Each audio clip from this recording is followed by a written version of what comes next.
Hey everybody, this is Rydo and we're back to another live stream of Shadowverse. Today is Friday, September 17th. Starting a little bit later than I wanted to. Honestly, I'm not even really upset with myself as much that I'm starting maybe an hour or two later than I could have. I'm upset with myself as more that I just don't think I've gotten any recording done at all in the past 2 days. I'm trying to learn Cody, and that kept me busy. I was taking a sample of MP3s, and apparently, since Tiny Media Manager doesn't really work with MP3s, and so a software like Music Bee has to then be used as an idea. Oh man, I forgot to do the private thing challenge too. Probably for 2 days. It doesn't really matter.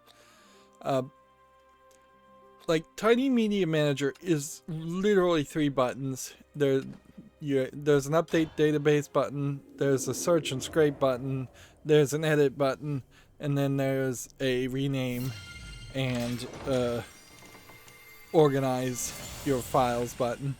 And you don't even really need to use the edit button most of the time. And sure, there's a ton of features and options you can set, which are nice, but in the actual process, it's just like boom, and then select after you've updated the database which of the video files you have, and then search and scrape, and then rename, then select the next one, and so on and so on. Very quick process for something that is going to give you a lot of metadata. And the metadata, I think, specifically for videos, is way less likely to be randomly wrong. I see EU's on the chat saying hi. Like, where, like, the only thing you're gonna really struggle to get metadata so far, as far as I've found with Tiny Media Manager, is fan edits, fair use recuts of movies, things that are just extremely rare, extremely old. Not any movie with any kind of real fandom at all is probably going to get the metadata. MP3 FLAC files, music files in general, I need to pick what I'm going to play. I guess Bloodcraft if I have an option, otherwise it doesn't matter. Have a lot more variety. Like, there's a lot of different ways that a MP3 could be a cover or a different version of a song, and that might or might not really affect the metadata as you try to add it to MP3 files.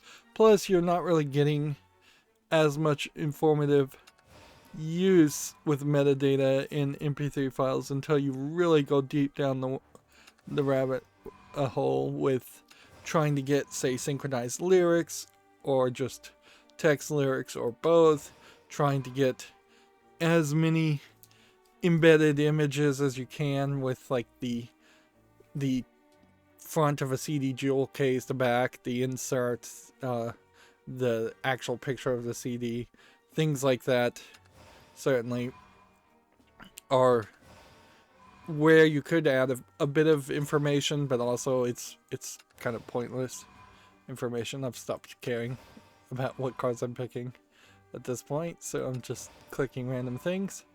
And so the workflow, as I'm trying to optimize here for time, and this is always the problem with the idea of optimization, is you might spend way more time trying to optimize something than the time you'll save by optimizing something. But the workflow for MP3s was a lot more frustrating than movies. I'm still... the workflow to get it to really nicely set up for Cody for movies is use Tiny Media Manager, use that dead simple process, then use MP3 tag editor, I think, is the MP4 tag editor. It is the software. There's several different versions of basically the same software, and that's just something that lets me take the information from the .info files that Tiny Media Manager has and effectively replicate them, that same information, as embedded metadata. Actually, it's not even working that way. I'm literally going to one website to get some of the information, going to a different website that probably has almost always almost always the same information. So it's just like, well, go from one site to get one thing, go from another site to get the other, just because those are the default things as far as the options. And of course, it's way easier to embed metadata into one 2-hour movie than it is to embed 2 hours worth of MP3's metadata. But the workflow for MP3s is right now to use MusicBeat to identify and try and embed data, and then use MP3 tag to make playlists. I've spent probably the past 2 days trying to learn batch files, and there's definitely a rant I could have about just how awful Windows batch files are. I'm going to answer EU's question here in a second. I do see it on the chat. But yeah, Windows batch files are just terrible. That they have not added functionality or anything. I think they literally are just still around and being supported by Windows for backwards compatibility reasons. But yeah, it is a terrible scripting language compared to using Bash or Ash or any other scripted .sh style batch file that you would use in Linux. I imagine the true solution there is you're supposed to just learn Windows PowerShell at this point and use PowerShell scripts. But I've already spent so much time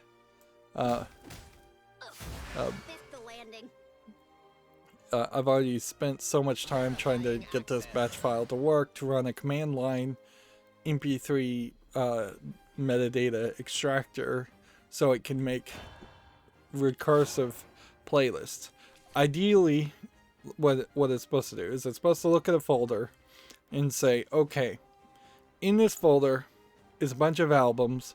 This is the folder for this collection, whether that collection is based on an artist or just compilations or whatever. So it looks at the name of the folder that it's in, and it's going to make a playlist for all the sub-albums in the subfolders.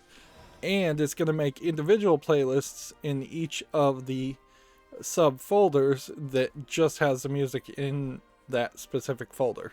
So that should be really nice and optimized. The only thing you aren't doing is perhaps going up a third tier where you would try and make a playlist that just kind of had all music that's not being split between a compilation or a collection. And frankly, at that point, you're just putting it on random shuffle, or you're creating just an incredibly large and long playlist that's out of the scale of what most people would want.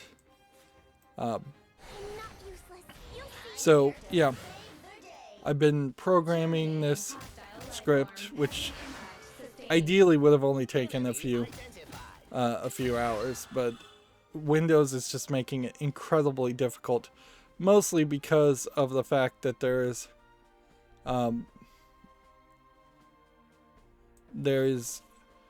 the old style of how files and folders were supposed to be, where everything was supposed to be 8.3. There were supposed to be 3 characters for the file extension, like .exe, not 4 characters like .flac, then a period in front of that, and then up to 8 characters in front of that. And that's a short file name. That's what originally DOS had. And then even in the first few years of that system, and DOS working on that system, it was fairly obvious that was a terrible limitation. Honestly, file extensions in general is just a terrible idea because it never really helped much. Like, because almost, I would say, half of your files on any computer are going to be executables in the old days. .exes or .bat files or .com files. They don't even make .com files anymore, really. And then the rest of them are just going to be like very recognizable and very obvious .text files or .mp3 files. There's probably less than 50 extensions that are used more than a dozen times on a hard drive even today. And they don't really mean anything from that. I don't know if I have anything else to say there other than, yeah, I went down the rabbit hole and distracted myself with programming instead of playing Binding of Isaac, which is what I should have done. Should have gotten at least one recording there. Maybe I did and I've just slept. Like, my sleep schedule still is also crazy where I'm waking up and then going back to sleep. Yeah, I genuinely think I may have picked up some bug or something that's just made me incredibly tired. To get to EUs, he says in the chat, and nothing to say today, so random question. Was the origin of your name and your logo? By name I mean Rydo. And then he says sorry for the bad grammar, which the grammar is fine for me. I'm not really concerned about bad grammar as long as I can read that. And then he says later on, if there is bad grammar. Like, Americans, I would say, generally speaking, Americans don't appreciate apologies, United Statesians. So, in communicating with them, I would suggest not apologizing for bad grammar, because that hyper focuses them to look for bad grammar. Anyways, I know in most societies, and more polite societies than United States societies, it is very appropriate to apologize for bad grammar, particularly if you're speaking a language you're very rough on. But no, there's plenty of people in the United States that are, for lack of a better term, slack-jawed idiots and barely speak English themselves. So we are, as United Statesians, I would say, very used to people using bad grammar. In fact, there's a decent chance that an average foreigner speaking English speaks better than an average American speaking English in a lot of places.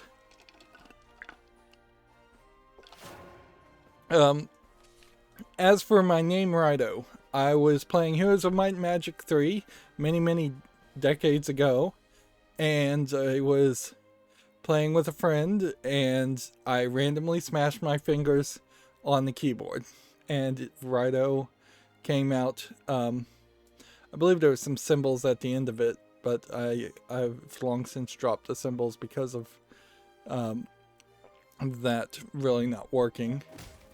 And it was something I just joked with my friend with and made a big deal of it, and then I just kept it and just used it for playing video games after it.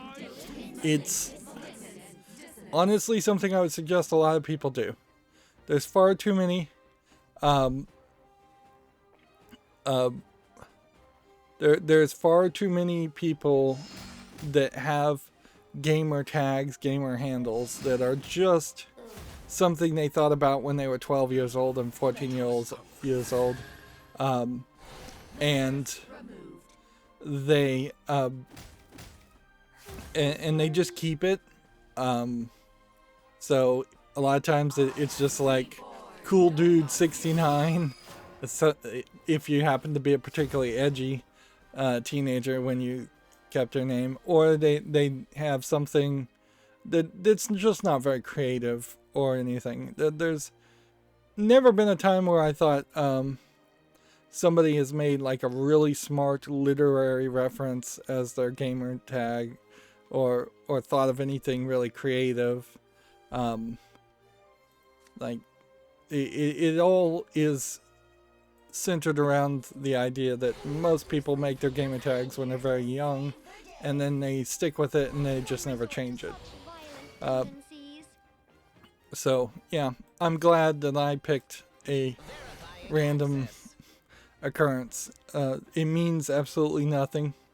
It does have a vague Asian sound to it, but I didn't have a particular fascination with Japan or anime or anything back then. Didn't probably even know what anime was at the time. It was just randomly running my hand across the keyboard. As for the logo, I briefly tried to make a logo and channel art, and I had someone make me something that I fairly quickly was tired of and didn't feel like it looked particularly good. You're definitely in a weird position as a YouTuber who's not making any money to try and ask somebody to work for free for you, even though you're working for free. It's slightly different to work for yourself for free than to ask somebody else to do it. So yeah, I can't really complain that the original logo was rough. And so what I did is I took that original logo and I ran it through a program that is fairly nice. Let me see if I can see it. I think I still have the program on my cell phone. It was a cell phone program that had come out that takes an image and then runs a artificial intelligence filter over it, kind of like how you would see putting the puppy dog faces on live video nowadays. There's a program that does that. Is it Snapseed? No, that's a different one. I may have uninstalled it. And originally the software had a whole bunch of filters for free, and then they kind of took some back and tried to charge people for the filters. But yeah, I ran it through that program, the original logo, and it spit out a lot of different variations. And the variation I like the most is my current logo, many years old. My original logo was black and dark, going for more of a dark theme. I don't feel like that fully filled in the style of content I was making. A lot of thought really hasn't been put into my logo, and yeah, as soon as I was consistently making money, I definitely plan to hire an artist to just do a full refresh and a much more consistent, better artist thing. Of course, having a new logo and a full refresh on logos would also just be the first step to having custom thumbnails, which theoretically would make a lot of my videos perhaps a lot more clickable, a lot more clickbaity. But I mean, you kind of have to make videos and thumbnails clickbaity to succeed on YouTube. It's a terrible system they've created. But yeah, in the process of making this stained glass logo, which is unique and stands out, and it's better than just having nothing, I also created the Cool, Calm, Collected subtitle, which I think is about the best description of, or about the most positive way I could describe what often is somewhat dull and drony and just kind of low energy content. Like, I definitely took the phrase cool, calm, collected as a direct swipe at, hey, this is not going to be a high energy Captain Sparkles style YouTube channel where you're just always hyping things up and always making it seem like everything is super important, and that that this was the most energetic and interesting content that you're ever gonna see. So yeah, cool as in I don't usually lose my cool, although I've rage quit a few times. Calm as in I'm not going to be hyper, and I'm going to be pretty calm. How much of that is really a choice is debatable, because a lot of that is also just I don't think I'm probably healthy enough to be energetic. With just being tired and insomnia and all. And critical, I think, was the it was another byline. I don't think I collected was one of them. I think it's cool, critical, calm, critical, something like that. I don't even know. I'd have to bring up my own YouTube channel. Yeah, I think my logo is better than my trailer. I think my trailer, I spent a lot of time on that as I spent like a week trying to make that trailer, and it's fine, but it is almost immediately got dated for the games that was showing and for the concept behind it. It could have used a lot more polish and a lot more effort if I could hire an editor, a video editor, to do that for me. But my channel has always been centered around the idea of I don't want to make thumbnails. I don't want to be a video editor. I want to play video games and talk about video games. And this is one of those cases where the creative artist here is, as me, wants to do the thing he's good at or he wants to do, and that's where you hire out for other people to do the other work, the boring work. And since those other people are employees, they don't particularly have to be passionate about it. It'd be nice if they were, but they just need to be good at it.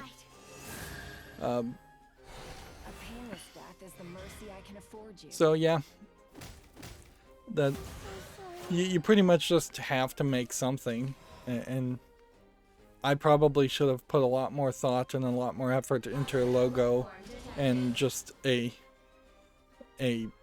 general concept of what my YouTube channel was going to be before I made a YouTube channel. But honestly, it's not terrible to just hop in there as quickly as possible and start making content, because you really want to get past that first 6 months of making content anyways, because if you're not going to be in it for the long haul, you're not going to succeed.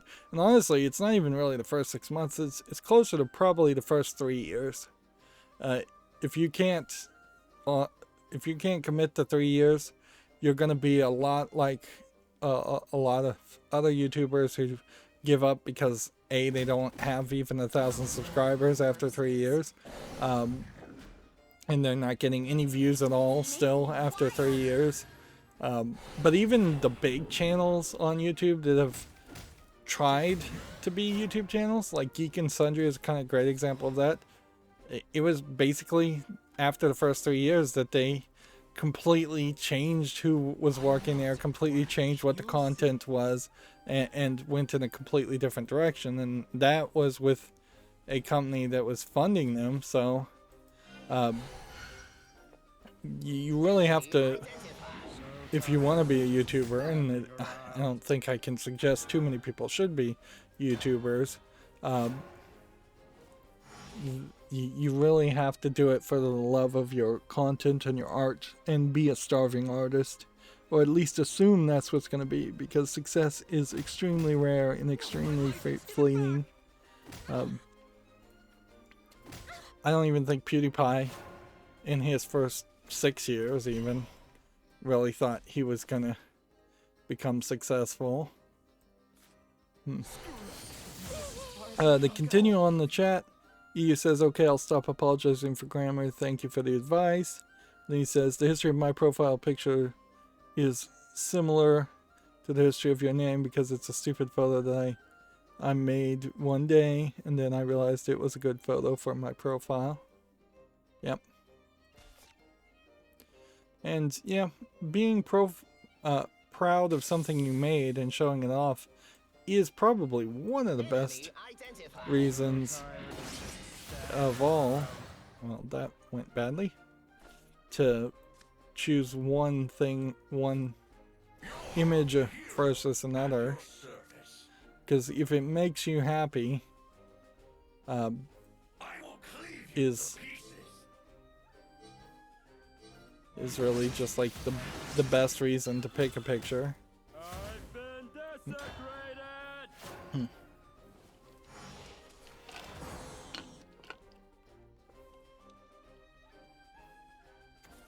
Think it might be hammer time. Think it might be hammer time. They say on YouTube, to just wrap up, like the moon on the water's surface. did I read the EU's last one? Let's just read it again, in case I just read that in my head.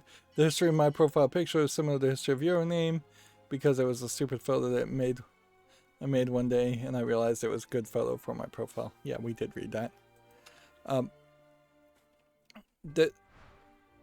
They say 90% of all successful videos on YouTube, which what determines a successful video, have custom thumbnails.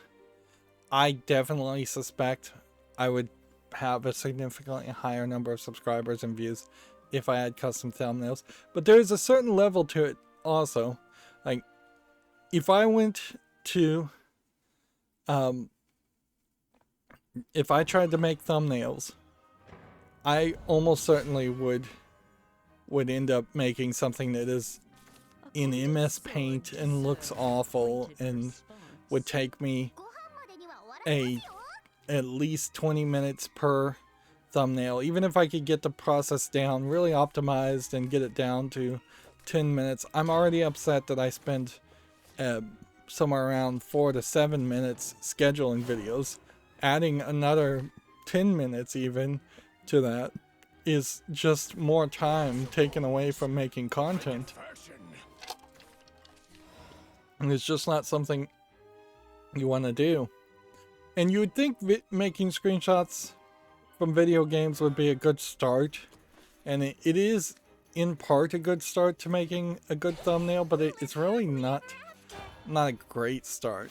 Like, there's never really a point in a game that is as polished and as interesting as it should be to make a thumbnail. That's why even the logo screens in most games are composited images of several different characters or several different events, and they are much more busy. They have a lot more going on. There's almost never heads-up interfaces. So, ideally, if I was going to try and make a Shadowverse image, I'd probably want to take like a screenshot of just this top part of the characters and this character, and then try and get as many of these characters together on screen and zoom them in. You would want to be able to turn off the heads-up display and get a clean image of the background if you're going to use this background. This isn't even particularly a good one. And that just all requires either creating all new content from scratch or having access to the internal game files, which there's a possibility you could hack the internal game files and get these. Maybe these are live 2D images. They probably are.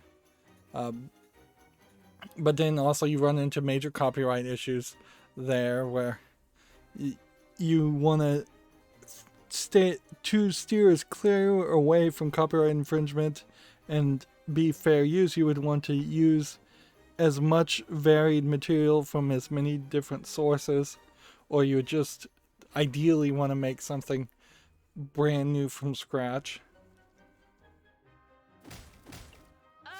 And see, the problem with that also runs into, if there was, say, a young inspiring artist that was just hand drawing images all the time, and they were churning out from 0 to completed images like 5 to 20 pages a day, which is pretty much a pretty high amount for like keyframe work for a new starting artist. That would be ideal. Ideally, the kind of artist that I would want to hire is somebody that could just hand draw something in an art style that made it stand out and look unique. But also, most thumbnails that succeed aren't showing any kind of created art. It's usually people, human faces, more than anything. And so,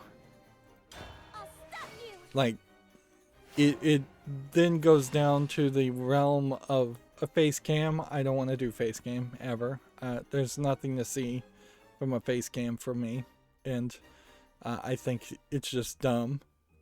But yeah, so I don't know really what I would want to do. That's why my logo is so abstract, and it is just the letter R, or my name. There's different versions for different sizes, but like, it is more of an abstract concept. This is a voice that you hear. This isn't a face or a body or a person as much as a persona. You hear the voice, so I can show the actual content of the game better. And inherently, I'm gonna start getting to really rambly mode here in a second if I'm not careful. But inherently, a lot of the successful YouTubers who at one time you would have called video game YouTubers were never really video game critics or video game YouTubers by any real mean, because they were all really personality people. That's how they succeeded, and that's how they grew big. PewDiePie is totally known for being the personality of PewDiePie in his videos nowadays, more than he is actually being a video gamer or covering any kind of content at all. In fact, they've all, now that the successful YouTubers have sold themselves on their own personalities, they've all devolved into doing some fairly boring, repetitive content where they're just going to their own special Reddit because they're so popular. They get a Reddit and they're just looking at content, or they're just talking about news. And in all fairness, these live streams is also fairly boring, repetitive content of covering video game news. But I do try to make it more of a journalistic thing than just talking about news to chit chat.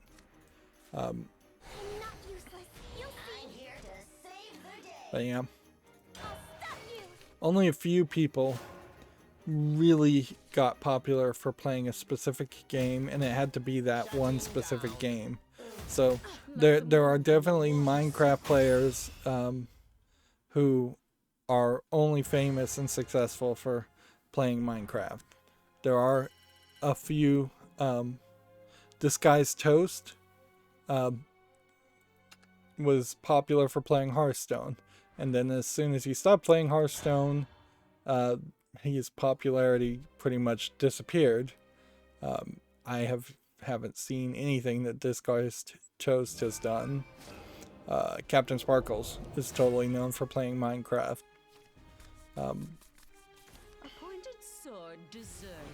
Whereas if you look at like Game Grumps, Game Grumps is one of the examples of a company, a group of people playing different games, but they are definitely selling themselves more on being comedians and just playing silly games as a base for comedy. The Completionist played a bunch of games, but he also sold himself as a comedian and just being comedic. A lot of YouTubers definitely give off the feel of just being failed stand-up comedians.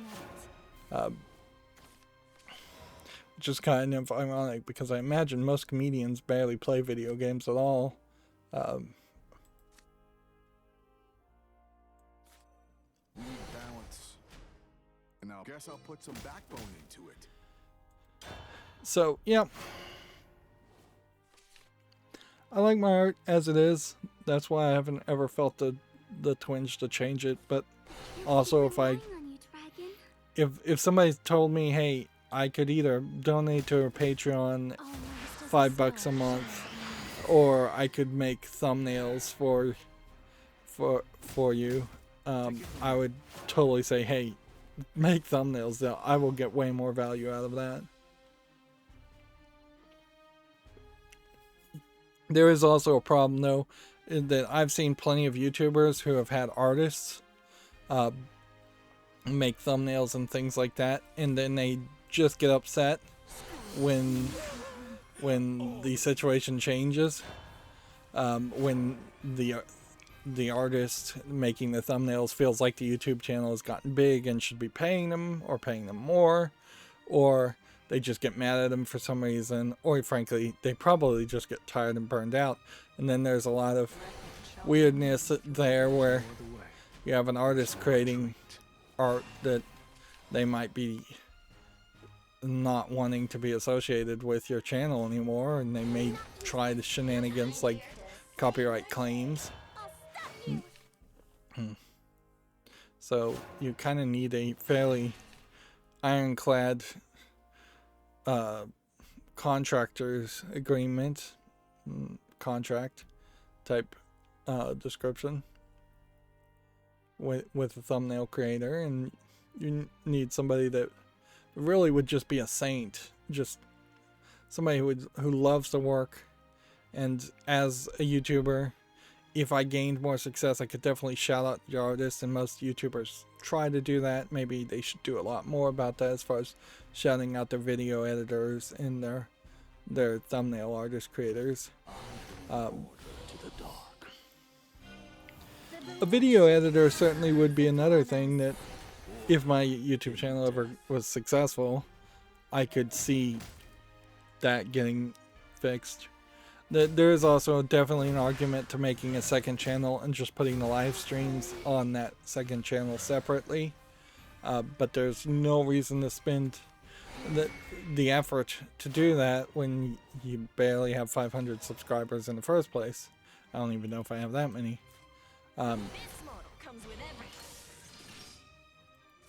But yeah.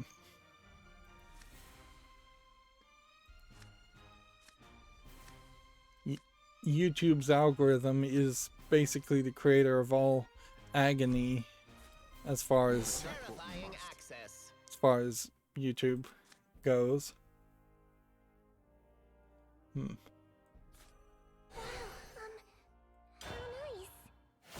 So yeah. EU says, thanks for answering my questions, by the way. You're welcome. I should probably move on because I will just ramble about it.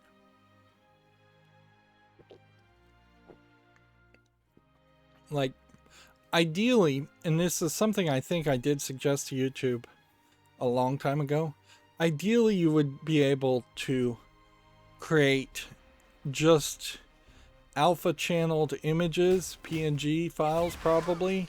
And what an alpha channel is means you can establish how much of that pixel is visible. So you can set it to like 0% and it is totally clear, or you can set it up to like 255 value. It's not really a percentage. You can set it up to 100%. stick with percentages. And then at 100%, it's 100% solid, obtuse. And what you could do then is have a default image that would, say, put a little bit of an overlay on whatever random image the YouTube algorithm decides to use for a screenshot. You can put like a little bit of logo that is on top of that, and that would give some solid personality to the automatically selected images, while not actually making someone create a completely custom image. There was a YouTube video Happily ever after. a while ago that really highlighted how nefarious YouTube is. It pretends like you're just doing it for your own interest, and that you're not really an employee or contractor for YouTube, and that it's not really a job. You can just goof around with YouTube and you'll succeed. But then every single piece of feedback and suggestions they have, while they pretend like, oh, you can take a break, you can take 6 months off, and that's why a lot of YouTubers were complaining about that a few years ago, is that they just never felt like they could take a break for fear of their YouTube channel disappearing. And even now, you really can't take a break for fear of your YouTube channel disappearing, and they've added nothing to alleviate that problem. World artifact. But every single piece of suggestion and advice that YouTube gives to creators is wrapped in this idea of, they say out of one side of their mouth that you can take a break and you can work as little as much as you want. But in reality, they've created an algorithm here that will completely punish and destroy your channel if you're not putting out at least one good video every single day, and you're not just struggling. And most YouTube videos, it is like they're recording 4 to 8 hours of footage, and then they're editing that down to get to 15-20 minutes of good content. It is just unattainable whatsoever. And there's just no real support there. The algorithm does not help people. It actively tries to push people away from small YouTubers channels into bigger YouTubers channels. It actively tries to influence people so that they watch the videos YouTube wants to promote. And they are acting with impunity in a lot of ways while doing some fairly nefarious stuff.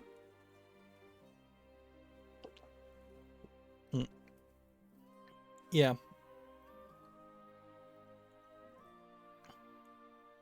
And the way YouTube acts would not be acceptable if you were going into an office and working a regular job. Imagine there was an office you went into and you were told you don't really work for them, so they don't have to really pay you, but they will pay you if you have 100 subscribers. But then when you get to 100 subscribers, after that long hard journey, they tell you, oh no, actually we're not going to pay you unless you get 1,000 subscribers, so tenfold more difficult. And then they also say, oh, and we're also going to discount a lot of your views and discount all of your views, so we won't pay you as much if we don't like this footage that you're making, even though you don't work for us, and even though it's popular and getting views. It's like that's not something that would be acceptable in the real world. Going to an office, you would have grounds for just straight up slavery claims. We have someone on the chat called www says, yo, hi www, responds EU, and then www says, do you understand English? I yes. I'm trying to think of any scenario in which I don't understand English. I understand English in billiards. I understand English in American United Statesian speak. I understand English in British Queen's English. So unless there's some other English I don't understand and have never heard of, I do think I understand it. Now, I should be able to answer that question a lot easier, but I guess I'm in a whimsical mood.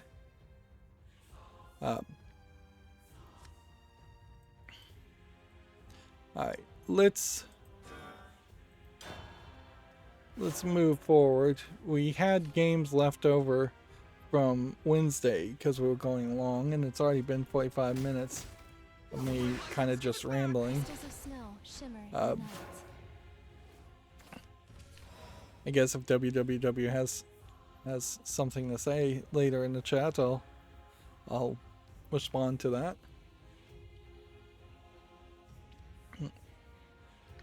You know, it would be interesting if there was a speech to text feature in the chat. I don't think there is.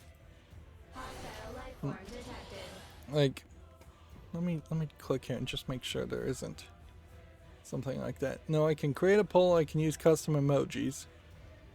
What do the custom emojis even look like? Yeah, they're just the standard 200 emojis.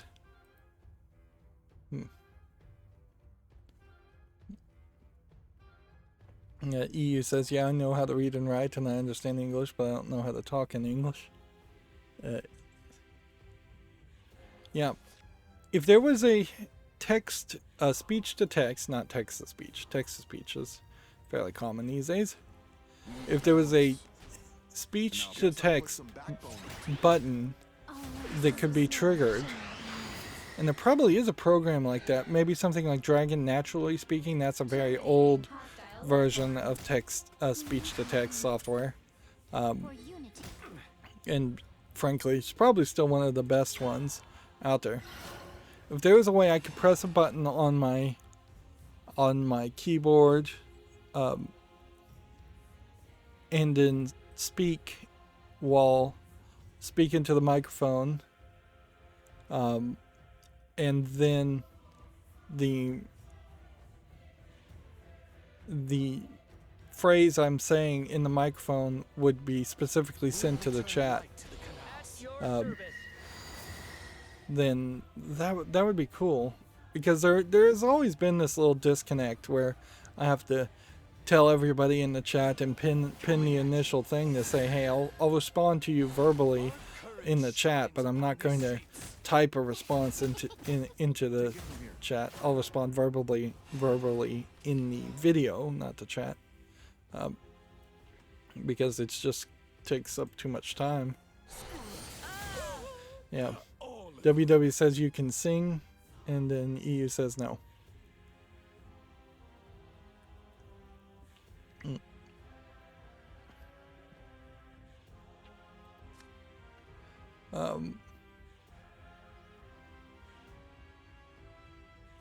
Necromancy 2, draw a card. Do this, I guess. And then we'll fuse one of these.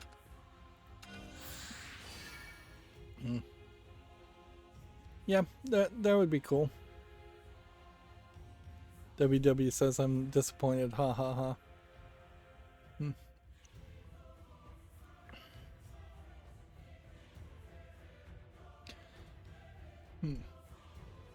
But yeah, I definitely don't need to get into yet another side project and waste a lot of time trying to set something up like that. I am a prisoner of this world's whims. It would be kind of nice if I could talk directly to my computer and have it type code, but I found I found speaking code whatever programming language is incredibly difficult for speech-to-text software to work, because it's trying to run through normal patterns of speech, and programming is not normal patterns of speech. It's new creative ways of saying something. So it's highly unlikely in normal conversations you would say something like var apple plus pear equals fruits colon 0 semicolon and get all the spacing and spelling and capitalization right on that. But in programming, that's totally something you could do. EU says, in fact, it's a little bit difficult for me to understand songs in English. And then WW says, take a song that can be sung. And EU is saying why. Yeah. I'm with EU on this one. I don't really know where this conversation's going, but okay, I'll let them have it. I don't mind people having side conversations in the chat. I may stop responding and reading it myself.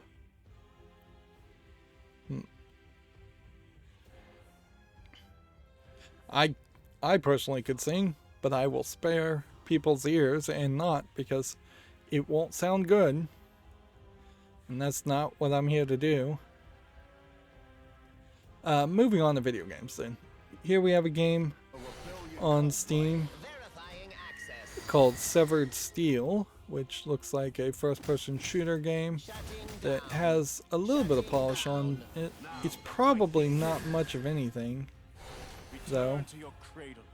And sleep. But yeah, there might be something to this. It's $22.49 English full audio, so we'll put that on the follow list. I love my sisters. I'm not a quack. You'll see.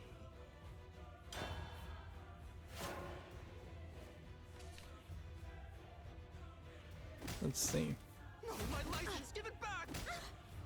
RetroArch has put out a video of the PS2 version of Half-Life 1 running on PC SX2, which I guess that would be about the only reason why you would want emulation to play Half-Life 1. I think you can pretty much play the PC version fine even today, and there would be really not even a good reason to play the original Half-Life game instead of just playing Black Mesa. I have not heard any complaints.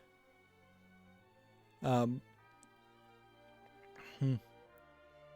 haven't heard that many complaints about Black Mesa replacing it.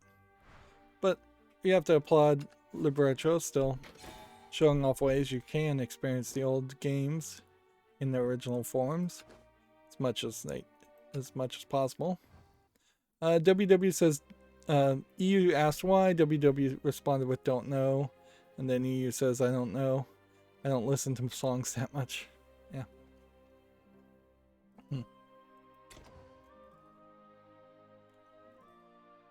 Yeah.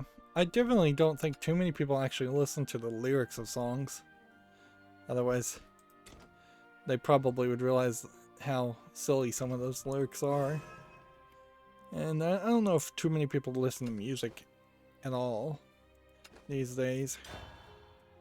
And there's definitely different types of music. Video game music is way different than radio music. And movie music is way different than TV music. Video game music in particular, designed to be very repetitive and still not annoying. Designed to be generally not bringing attention to itself. Whereas operatic music, opera music is totally trying to get your attention and be loud and bombastic, if that's the right word. And yeah, TV music often is, if it's actually originally created, it's often just background noise, And if they are actually letting you hear a part of a song, it's usually because they're trying to convince people to buy the CD of that song. And yeah, CW, the CW channel in particular, was owned by Warner Brothers, and they had an active push for many years, and they still do it every now and then, to put Warner Brothers music into their TV shows to promote the music. To a point, the show Charmed was forced to have them, out of the blue, own a nightclub so they could show off musicians. And you see a few shows where just out of nowhere, people are going to concerts and listening to music for no good reason. Moving on. Video Games Chronicle says the Call of Duty Vanguard's cross-play beta launch times have been confirmed. PlayStation, Xbox, and PC access times have been detailed. I don't really care about Call of Duty, so I will say go to videogamechronicles.com and check it out yourself if you're interested. They also say that God of War is ending its Norse story because, quote, we didn't want to spend 15 years on the trilogy. So this is an interesting headline because this is basically twice now in as many weeks where somebody involved with the God of War series has said that they are not super enthusiastic about the God of War series and don't want to make a trilogy and don't want to spend a lot of time on it. Previously was the story that the director has left and is working on a different project.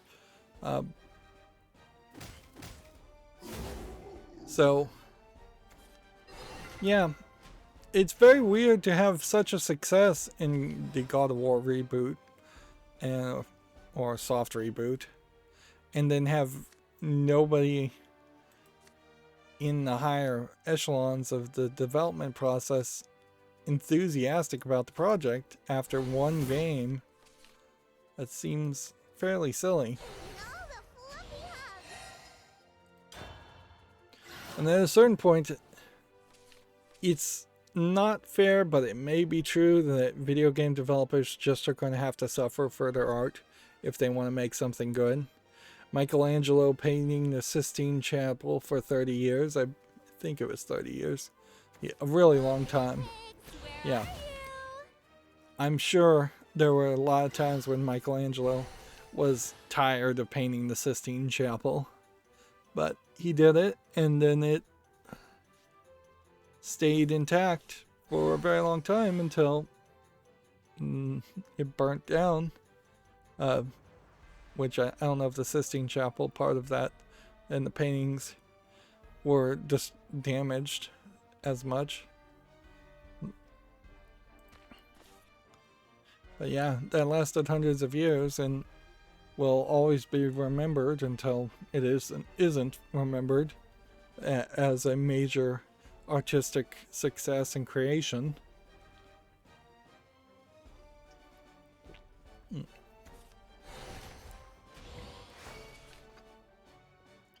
Particularly in video games, artists don't get a lot of opportunities to do something new or something that they can really take full control and creative control over. So yeah, I wouldn't recommend most people going into the video game industry in general, but particularly if you want to create an artistic creation, you probably are better off simply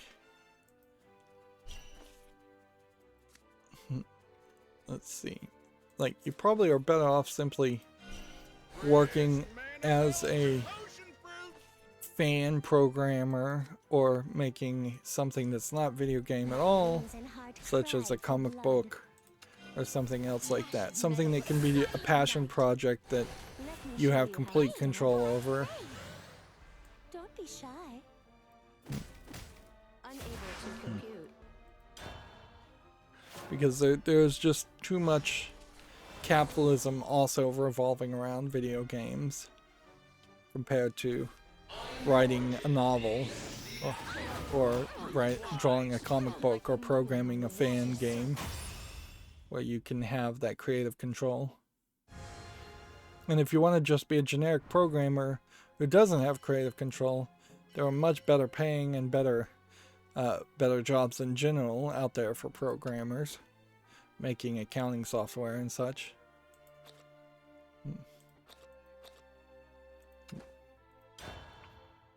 Moving on, we have a game on Steam here called Self-Made Devil, which looks like a Chinese mobile game. Doesn't look like much of anything. Early access, 99 cents, English and Chinese. Here we have one that's all Asian characters, another Chinese mobile game, I'm sure. Free to play, Chinese only. This one's for my family. Here we have Neutron and the Tri-Spark, which looks like a either Bomberman or Pac-Man clone, regardless of which. It's not probably worth $3.99. Here we have Pacific General. I didn't get around to curating any of the games that were left over from Wednesday, so we'll just have to go through most of them.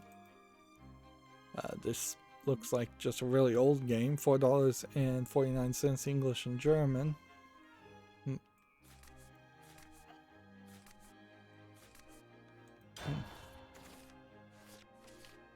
Here we have Fantasy General, which obviously is just a reskin of Pacific General, from the looks of it. $4.49 English, French, and German. Here we have a mixed reviewed game called Virtual Surfing, 62% positive. Yeah, this is kind of cool looking, but I don't know how you turn this into a full game. Like Wave Race 64, barely even in that case was able to turn a make a video game out of using CDs. Like, I think if you're gonna make a surfing game, it would have to be much like a skating game where you're just kind of constantly getting momentum and you're constantly going forward. You don't wipe out, and in the case of surfing, you don't run out of wave. But I still, even at that, would expect there to be like rings or races, other people, and it doesn't feel like any of that is there. Graphics cards definitely could make this look very nice, but you also would kind of need some islands off in the distance that looks interesting, whereas this looks like you're surfing in the middle of an ever continuing ocean. This is $34.99 English only. That's way too expensive. Here we have Warwind Human Onslaught, which looks like another old real-time strategy game. I don't recognize it. I'm noticing all of these are being published by SNEG and maybe the same developer. This is $4.49. I don't get why game developers and game publishers would decide to release old games on the exact same day. It seems like that's a bad strategy to flood the market when you could, at the very least, you could stagger it a week. You could stagger it 24 hours even, and then there would be at least something different there. Excited as I am. You don't How belong are you? here. I'm so excited. Like, it's not like SNEG, a publisher I've never heard of, is going to put out a press release and say, hey, we've released a dozen games on Steam in the same day, and that's going to get it some kind of coverage.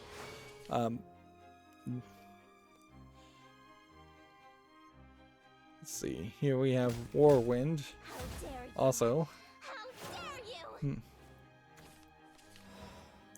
there is a slight issue. Like, at a certain point, if StarCraft ever had come to Steam, there was a thought that I would play StarCraft, Warcraft, Diablo 2, things like that. But with the controversies around Activision Blizzard and just a general abandonment of the gaming community of those games, it's hard to get over that hump, certainly.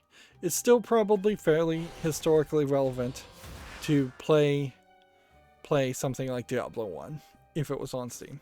That's the only time I'd play it, is if I could get it on Steam. And I still would want to own it for historical relevancy reasons. But I would be very frustrated with trying to cover that game and have to just talk about the elephant in the room in nearly every episode.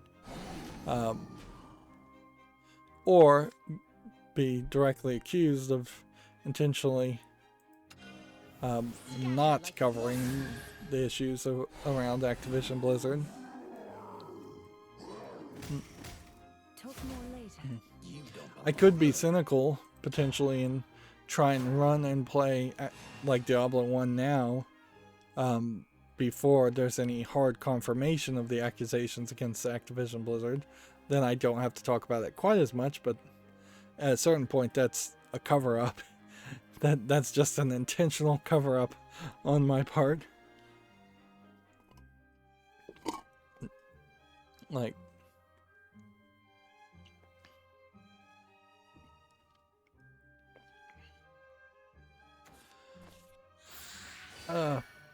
yeah.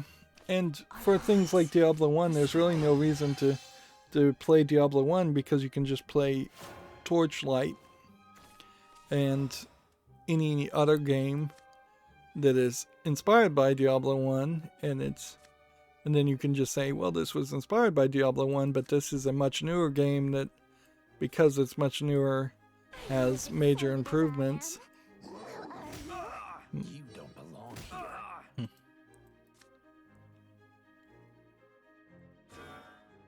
I'm so excited. Next, we have a game on Steam here called Eastward, which looks like it's a differently animated RPG game. Does not feel like it's made out of an RPG Maker. It's being published by Chucklefish, which I do think I recognize that publisher. So I think they've done something. You can see there's a decent amount of animation in this original trailer. This is the type of RPG that stands out from the crowd, which is a very busy crowd as far as RPG games. And we can see it's rated very positively, and it's already on my follow list. Is it out of early access now? I guess it is, because it originally was... Nope, I guess it just was published. Maybe I'd put this on the follow list before it'd come out. I guess this gets elevated to the wish list. There's really no reason not to. Let's see what else this Chucklefish made. Wargroove, Inmost, Pathway, Time Spinner, and Risk of Rain. EU says he's leaving for a while, but he may return with more random questions. Okay, thanks for popping by. Best of luck to you.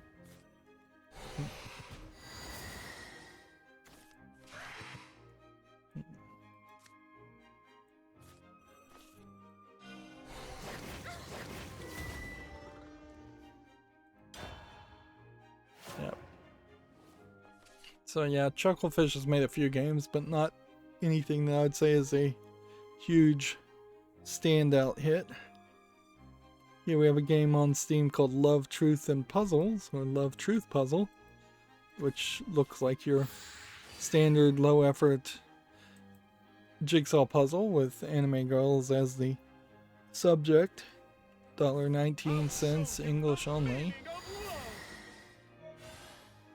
Here we have World Rally Championship 9, FIA. I don't know what FIA stands for.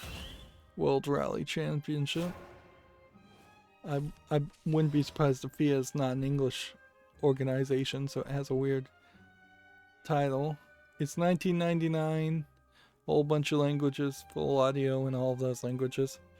I'll put that on the follow list. Not sure if rally off-roading is the kind of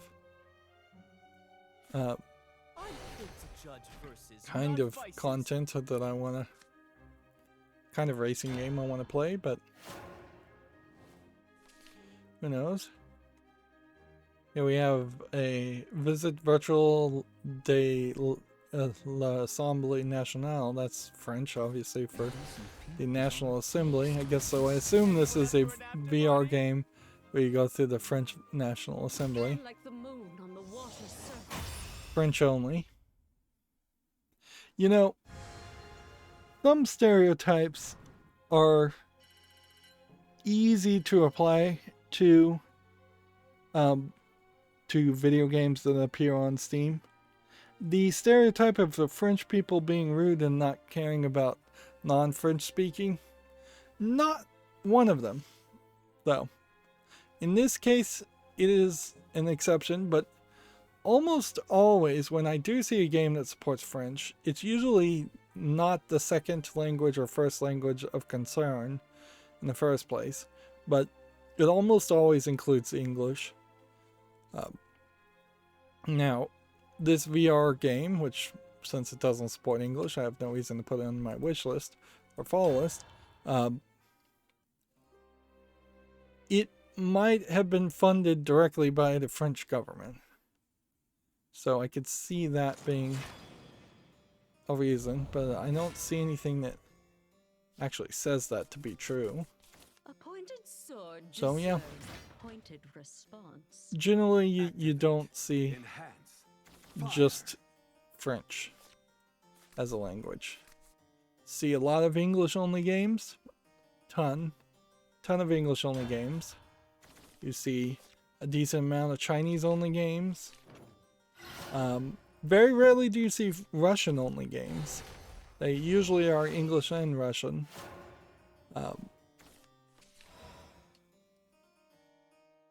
There is definitely a decent amount of Japanese only games, and maybe even a few Korean only games, but that's typically it.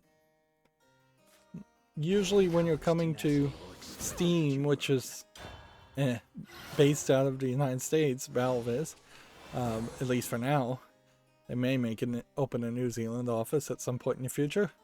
If I were thy little canary. Like, generally when you're going to Steam, you are going for a global marketplace, and globally, English is the second language spoken most, Excited as I am. if not your primary language.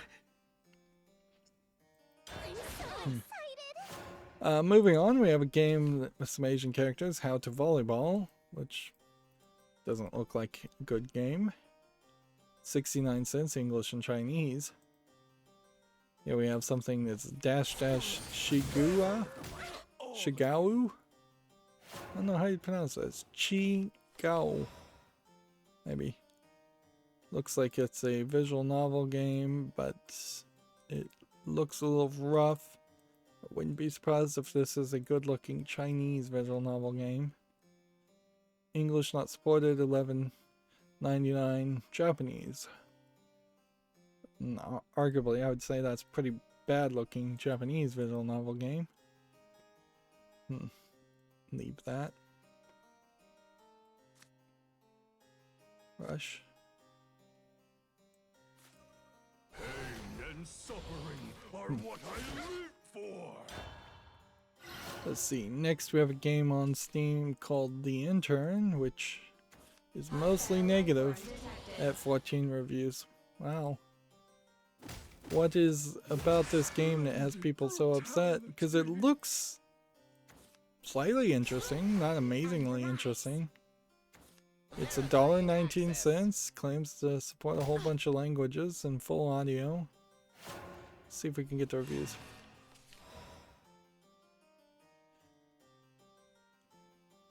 There's no explanation of the level up system when jumping into the game. It's very hit and miss a bit of the time. And also the story is hard to follow. Some girl's transported to another world and has to fight stuff.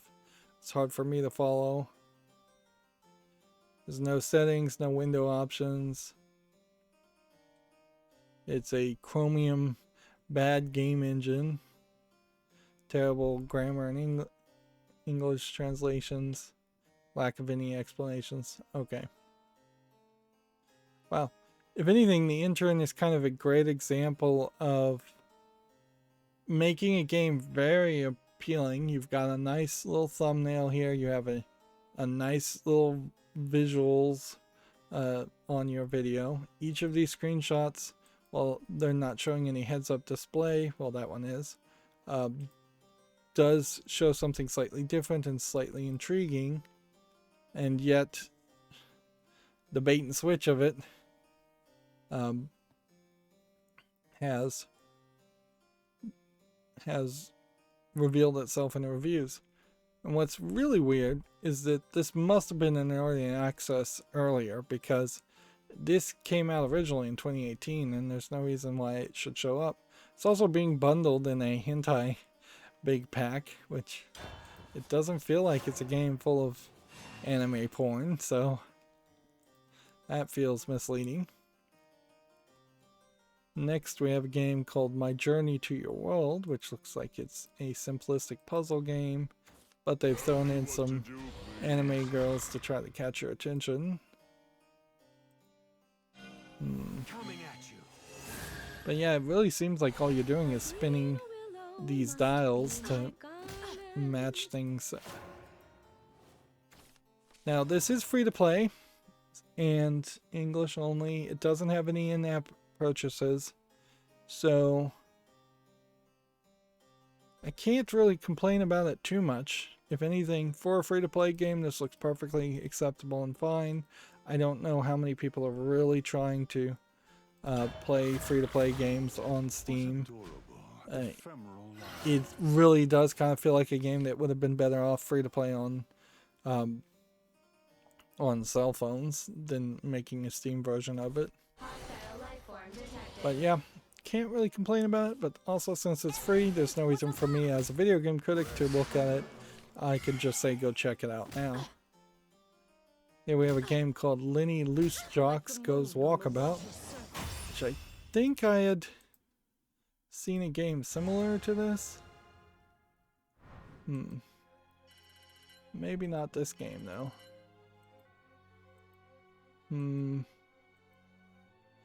See, I would think maybe this was a point and click adventure and then choose to put it on the follow list because it's a point and click adventure, but there's too many modes here that kind of show that there are some other gameplay elements that I don't think are worth actually playing. $15.99 is also way too expensive for what they're showing you. And it says English full audio, and I kind of believe that's probably true. But yeah. If this was an early 90s game, I might consider it.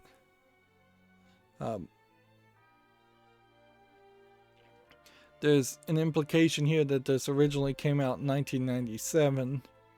But, you know, even at that, I don't think there's enough historical relevancy here, because this wasn't a game I played in 1997 and knew anything about, so yeah.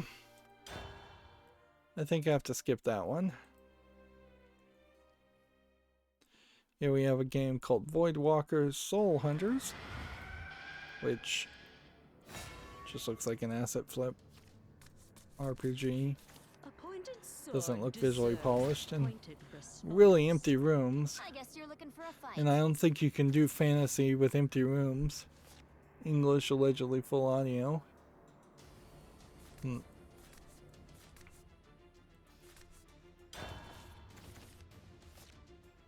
go through some more news. Video Game Chronicles says PlayStation's new Wipeout is a mobile game. Wipeout Rush is set for release on iOS and Android in early 2022. I didn't know PlayStation and Sony had the rights to Wipeout as a series. I would have sworn that that was something owned by like Rare or Nintendo. I mean, that's kind of infuriating. The thought that Sony has had the rights to Wipeout for maybe decades and done nothing with it. There should have been a new Wipeout game every new console. Like, every PlayStation has been pathetically low as far as racing games and kid-friendly games.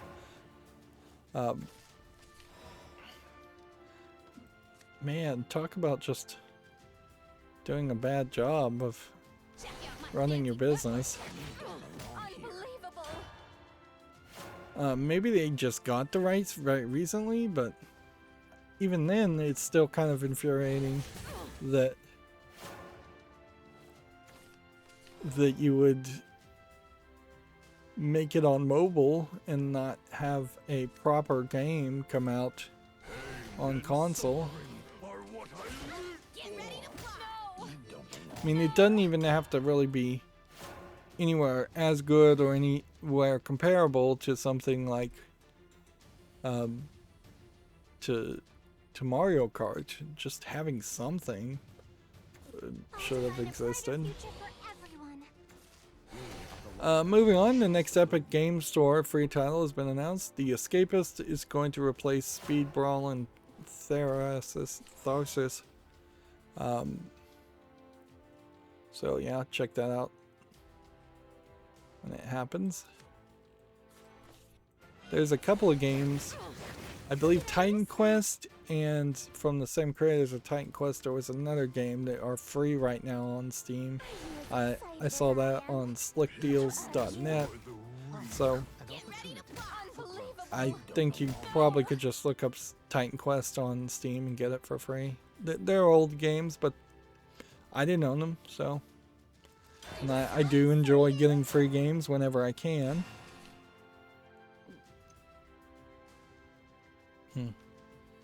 Video Game Chronicles says Gran Turismo 7's campaign requires an internet connection to prevent cheating.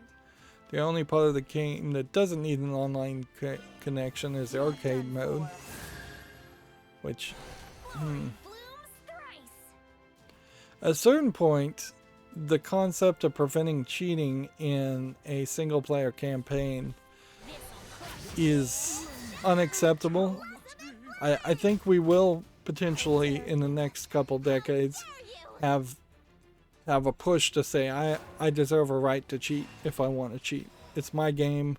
I paid for it. I should be able to play it the way I want to play it, particularly if it's not affecting other people.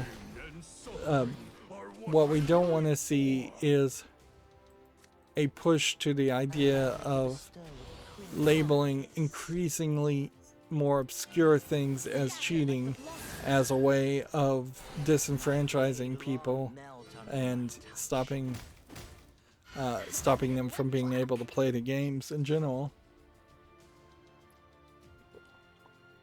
Yeah, it would be so much easier for game players, game developers to claim that all the people who are posting messages they don't like posted in the chat or in the voice chat just could be arbitrarily accused of cheating and then disallowed from playing the game ever anymore. Because then there's a competing narrative and who knows which one's true.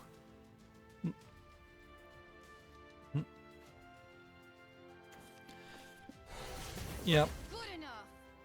On top of that, it is also just incredibly stupid to make a system that's going to waste bandwidth and require a server to be always online to let people play the single player parts of the game. And I assume the campaign is single player.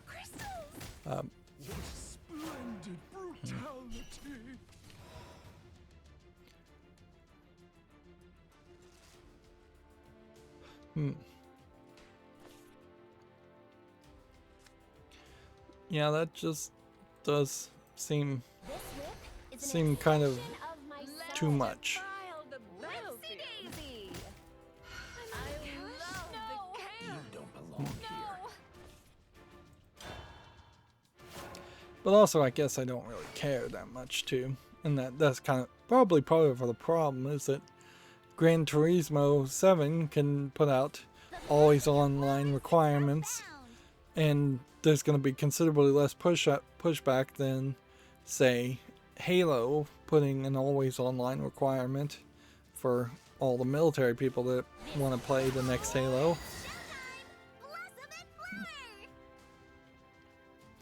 Moving on, Video Games Chronicles, Sega and Atlas are set to announce a new RPG at the Tokyo Game Show. It seems like this new RPG, though, will be a mobile game.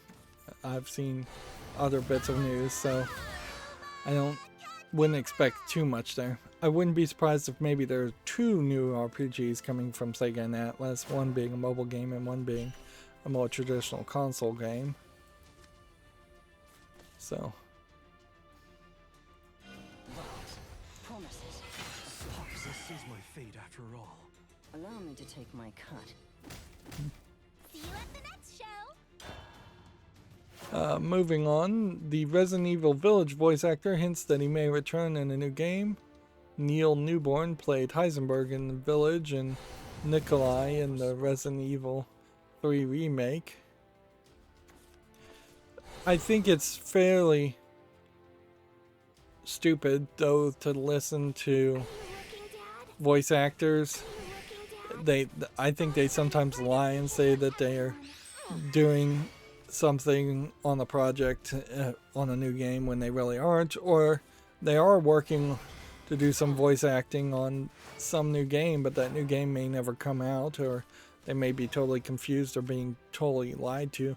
It's very common and probably should be illegal, but it's fairly common to work at a video game as a voice actor and not really know what that video game is, and that's one of the things that the push towards unionization of the video game voice actors was all about, is that they were not being given a fair description of what the job work would entail and what project they were working on, so they couldn't negotiate fairly as far as how much they would be willing to do the work for.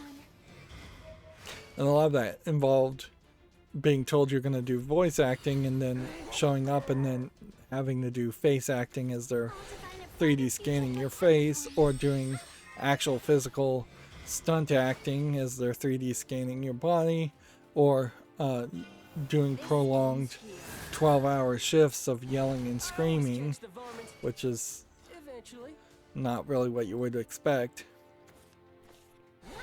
That story is pretty much gone away. Probably because there's been no progress towards unionization of voice actors. And now there's more just a general push towards unionization of all video game developers.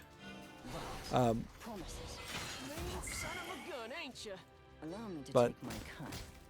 How did I miss that? Even that story is going to have some successes before people get bored with it and stop caring. This is probably bigger news for European fans than it is for US fans, but Video Game Chronicles says the UK games industry has paid tribute to the late Sir Clive Sinclair. He was the creator of the ZX80, ZX81, and ZX Spectrum, who died at the age of 81. Now, I say ZX, but since it's mostly a European UK console, it would be more often referred to as the ZX80, ZX81. I don't know how many people got the 81, and then the ZX Spectrum was the most popular one. These were early first generation video game consoles, although also kind of PCs. So there's there's definitely some fandom there.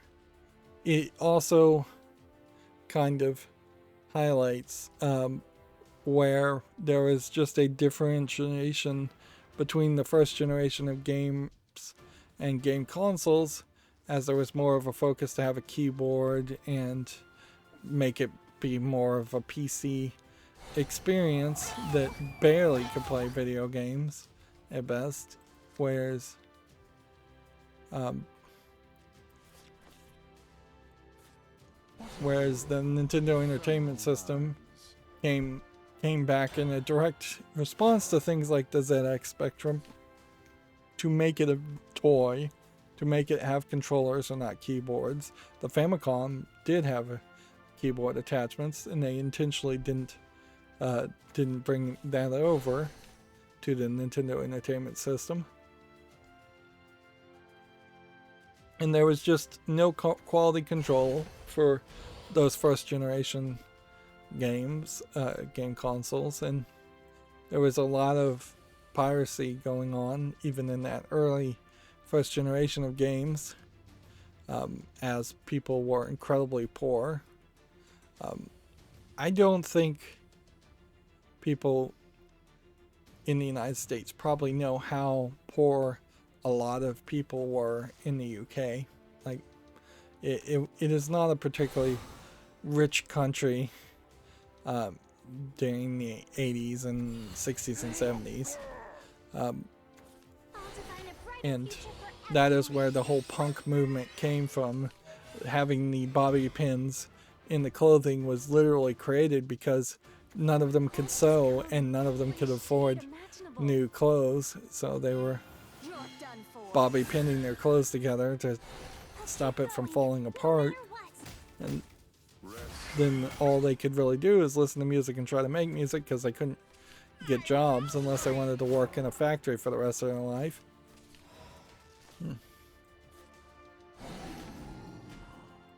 I don't really have a lot to say though about the ZX series of consoles, because it's not like there's really any good games there that I know of, or any real relevancy there. You're going to be talking about very, very simplistic text-based games or ASCII art-based games. And dying at the age of 81 is aspirational, frankly, more than anything. Like, sure, everybody would love to live forever, but 81's a decent age to die at compared to, say, 20.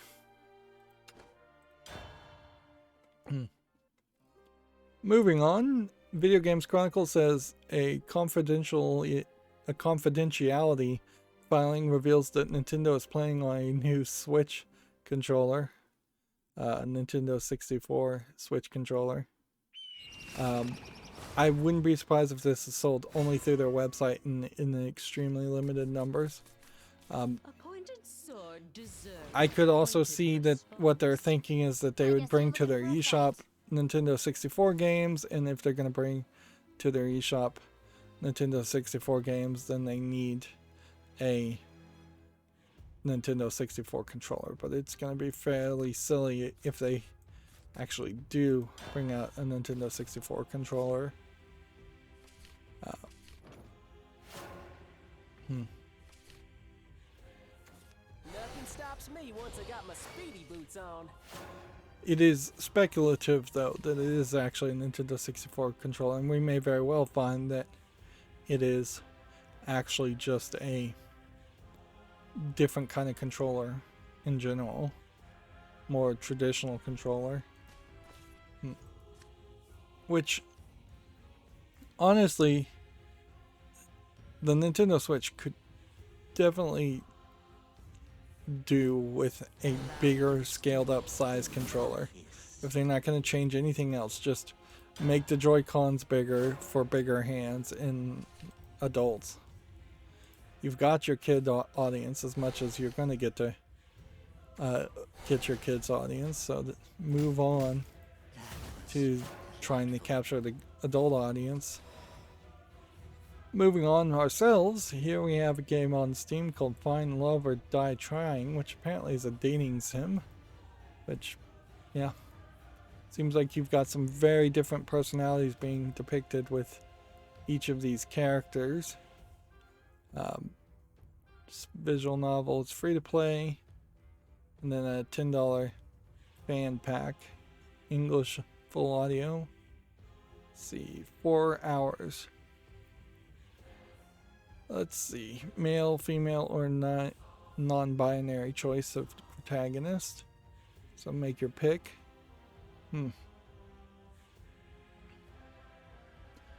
Well, there could be something there, and it could also just be nothing. And because it's free, once again, there's really no reason for me to put it on the follow list. Fancy footwork. Get ready to fly. Mean son of a gun, ain't ya? Well, I will say it does look pretty. Next we have Hot and Lovely 4, which is also tagged as a dating sim visual novel, but to me it actually looks like it's more of a card matching game with maybe some nudity that's being blurred out. Although it's not tagged with nudity. It's $1.99 with a free adult patch. And yeah, several languages supported, but there's only 13 levels. So that seems like that is asking too much for 13 levels. And in all fairness, I think 13 levels in general is just too few anyways. So there's 6 here and then 7 here. So here's your 13 levels as they are. It's this fairy girl, this blonde girl, which looks a lot like this one of this girl, one of this girl, and 3 of this girl. And that's all you get.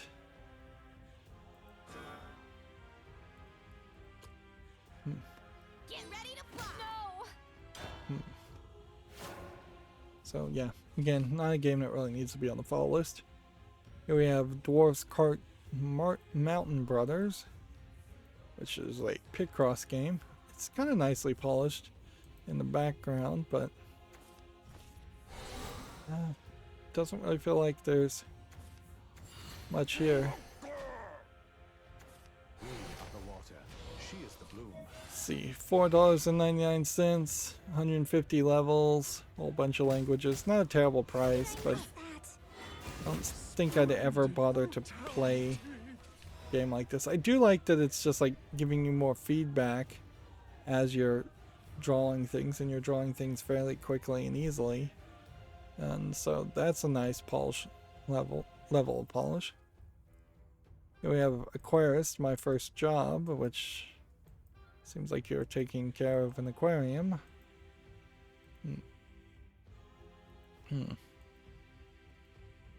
Briefly thought about getting an aquarium, not for fish, but for putting a PC in it and submerging it in like mineral oil, but that's a messy, dumb idea, really, and not worth it. It's typically a thing you'll see YouTubers do for views, but then they don't have to live with the messy cleanup and live with the PC they're building. I did have fish for a brief time, and then they died very quickly, and I very quickly decided I did not want to try and have fish survive and die and be replaced on a near weekly basis. I know some people have managed to maintain fish a lot longer than that, but they don't respond to you.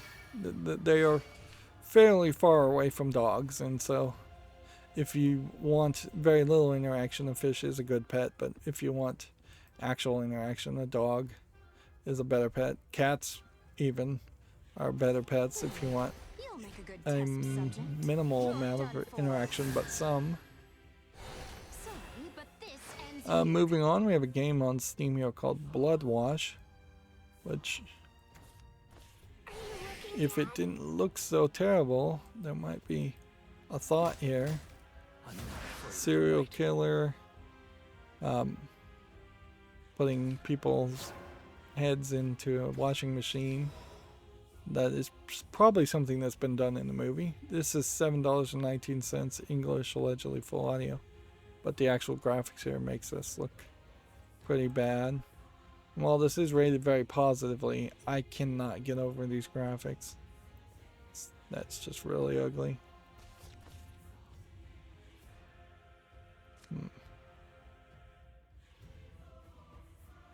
Okay. Could do this. Are you as excited as And then I I am? could evolve this. Scatter like the blossoms. If you want me to hurt you, Then we could just play say the this. word. And I'm gonna then scoop out your guts. An opportunity.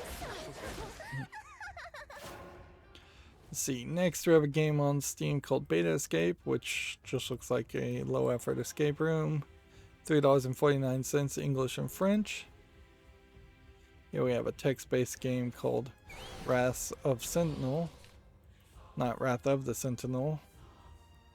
$3.95 English only. Here we have a game called Socialism Simulator with a anime girl, and it's showing the hammer and sickle, well-known symbol of communism, not socialism. And the art looks pretty bad. Yep. I think you need to be a little bit smarter in your political economic models if you're going to make a game called Socialism Simulator. At least smart enough to know that the hammer and sickle is a symbol of communism, and at least be able to know the general stated definitions of communism versus socialism.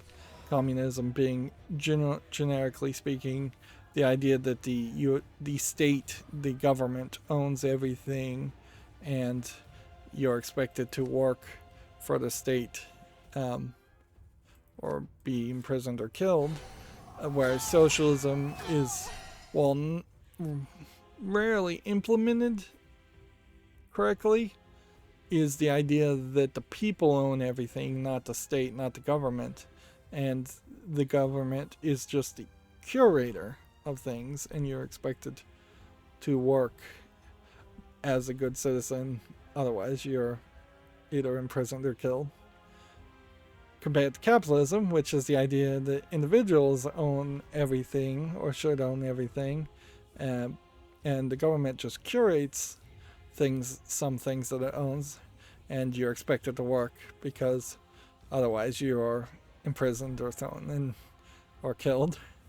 It's pretty much there's a continuous line there, like, and yeah, that is pretty much the truth.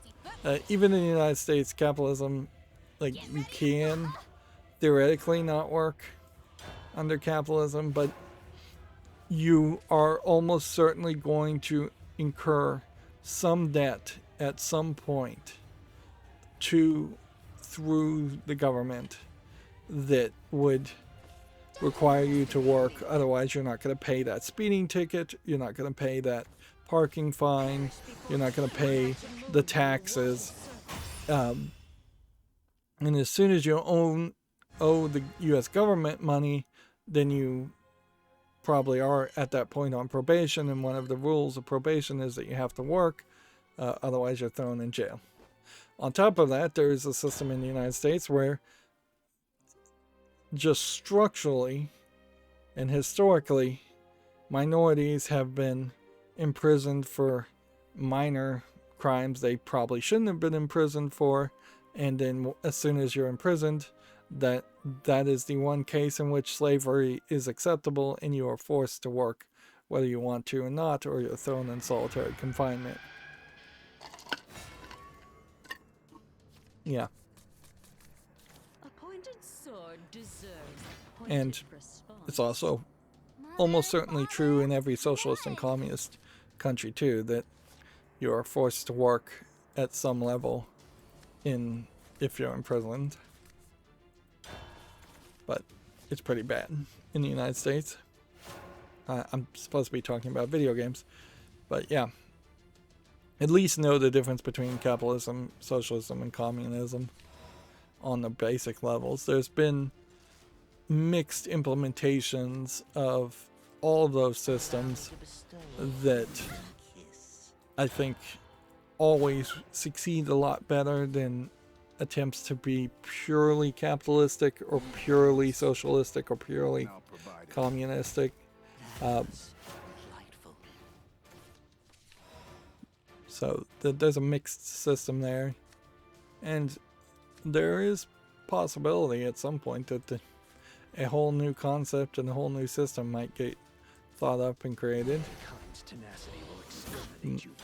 There's also, as far as economic theories, a lot of dogma and religious fervent beliefs around those systems that are frankly crazy.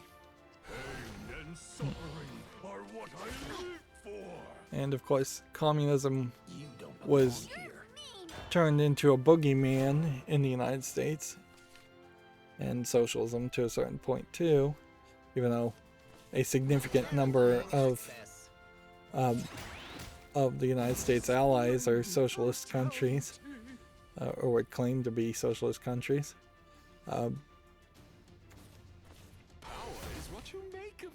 But yeah, propaganda has brainwashed a lot of people to think that the authoritarian and totalitarian styles of governance are equal to and mean the same thing as the style of economic governance. So, like, a dictatorship in a lot of people's mind is the same as communism, and it isn't. There's theories on how you run your economy and how you believe money works, if money really does work. Arguably, money probably doesn't work in the way people think it does. But yeah, there's a big difference between how you run your economy and how you run your general governance, your general government. Whether you're going to be an authoritarian government that just makes rules and regulations and forces everybody to follow it, or maybe you're going to be a bit more lax in your government and let the people do whatever they want. There are also different ways as far as choosing the leadership, as far as whether you're going to be a democratic government or a republic. The United States is actually a republic. We do not have a democratic process in which the leaders are elected. We elect electors, and that oddly breaks the system up.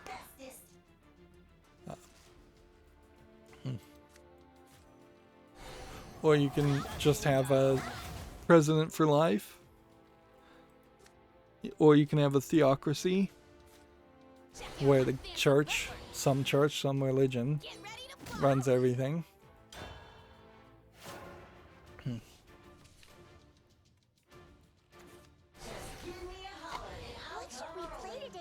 And yeah, a lot of that stuff does not get taught well in history class. Why am I rambling about any of this though? Yeah, I would say video games, to get back to video games, pretty bad about representing history too. We get a lot of military, historical World War I, World War II shooters, but that's pretty much it. There's no real talk about events or what happened or what people actually were fighting for or believed in.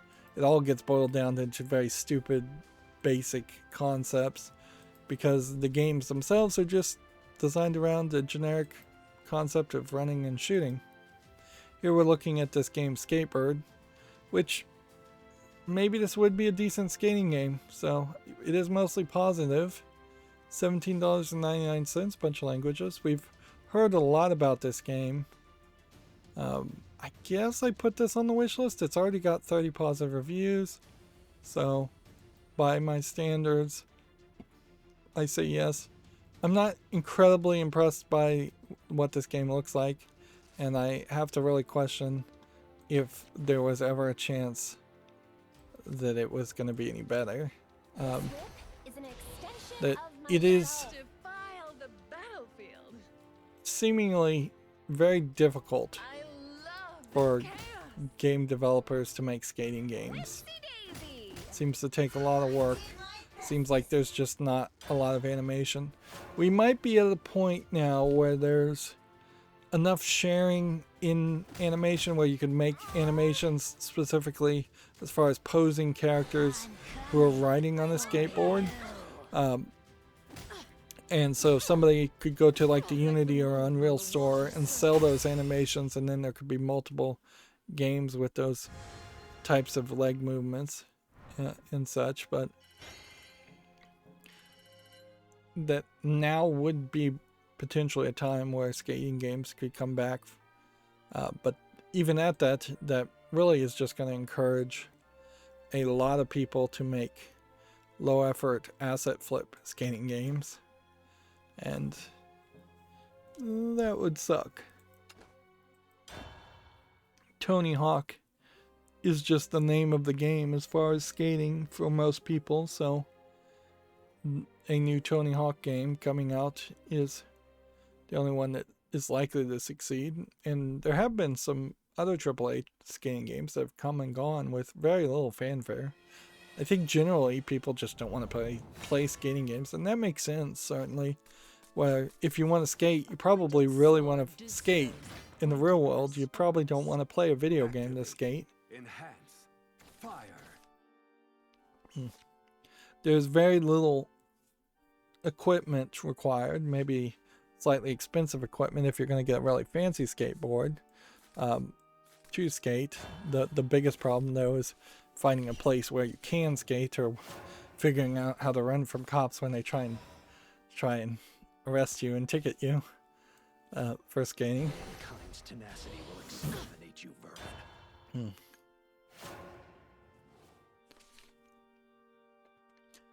Next we have a game on Steam called The Amazing American Circus, which looks to me like it is a Deepest Dungeon style game, going for more of a generic card game idea instead of Deepest Dungeons fighting monsters concept, which I could see that being very interesting, to get away from the darkness of Deepest Dungeon, which is both visually and thematically fairly dark. Whole bunch of languages, English full audio. This is already on the fall list, so this is one I'd already heard about. But I don't know if I'd really want to play this too much. Kind of feels like you'd run out of gimmicks fairly quickly. And honestly, I desperately would need to play Deepest Dungeon first, since I own some of that, but not all the DLC of it. And I imagine what's going to happen is there have been several Deepest Dungeon style clones that have come out over the past 6 months, and probably are going to come out over the next 6 months. And then at some point there may be a Deepest Dungeon 2 that comes out that is the only one people are really interested in. Of course, it may be I keep having to fix the mistake of coloring my perception and reality based on Giant Bomb mostly, and other mainstream video game journalism.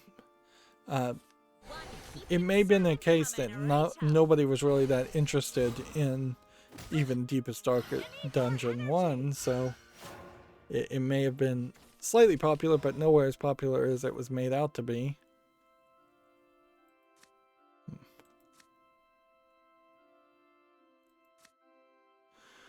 Alright, well, you do this.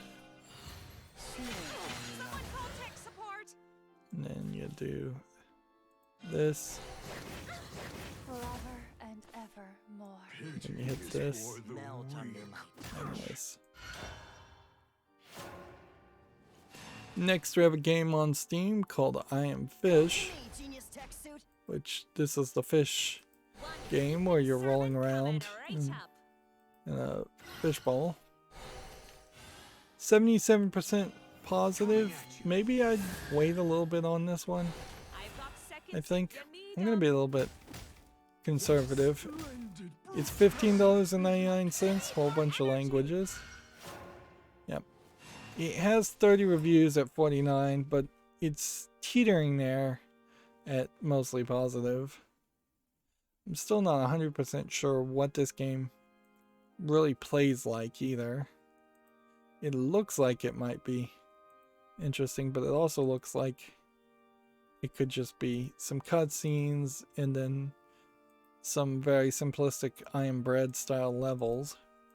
Could be very linear instead of having a lot of variety and a lot of open world elements.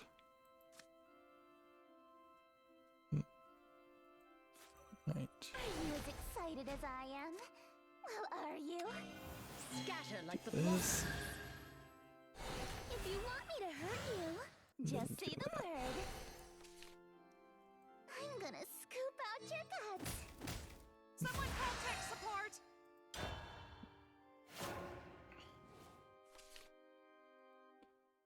Let's see. Gametsu has some articles here. The former Capcom USA and Europe CEO, Kichiro Urata, has joined Sony Interactive Entertainment as the head of Japan Asia Partner Development and Relations. Urata left Capcom in August after 10 years. So, that's weird that you would bring in a different Japanese person to run the Japan Asia Partner Development and Relations instead of just having at least one person from Sony of Japan's office get promoted or moved over to that position. I really have to wonder if we aren't starting to see a case where Japan in particular has adopted a policy of Check out my fancy footwork. slighting and abandoning its aging population. It was fairly established that if you worked for a company in Japan, you would work there forever, and that the unions would protect you and ensure you would not leave that job. And it was considered incredibly disrespectful to be fired or dishonorable to be fired or to quit and leave a job. And it's still fairly unlikely for a Japanese person to quit or leave their job. But recently, in the past 5 years or so, it does feel like these Japanese companies are increasingly trying to get rid of old people and not really even replace them with young people, just trying to consolidate all the employment and all the money and all the power to the top CEO levels and nobody else. And inherently it is probably just an echo of what has happened decades prior in the United States, creating an ever increasing divide between the lower class and the extremely uber rich upper class. There is no real middle class in the United States. People don't like to be told that they are lower class, even if they are upper lower class, but they are.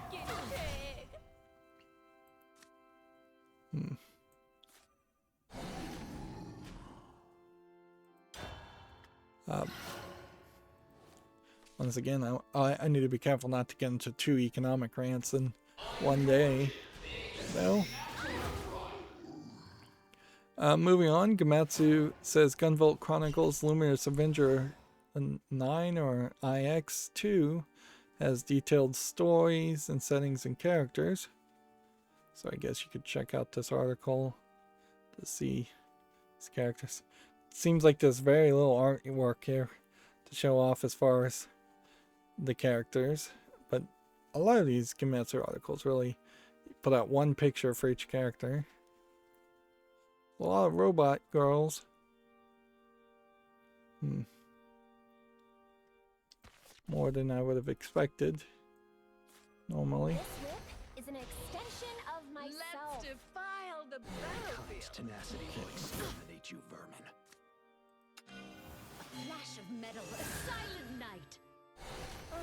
I'm sick of being whipsy daisy. This, Chaos. and if I can just get one victory with the Bloodlust characters, I'll stop playing as the Bloodlust characters. Let's see, Kimetsu has Deltarune Chapter 2 for PC launching September 17th. Apparently, this is a surprise release. I thought Deltarune was a standalone story.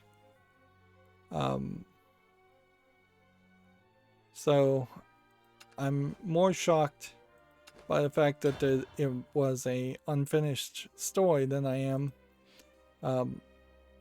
that they're surprise releasing chapter 2 and not even saying the final chapter. There's probably going to be a chapter 3.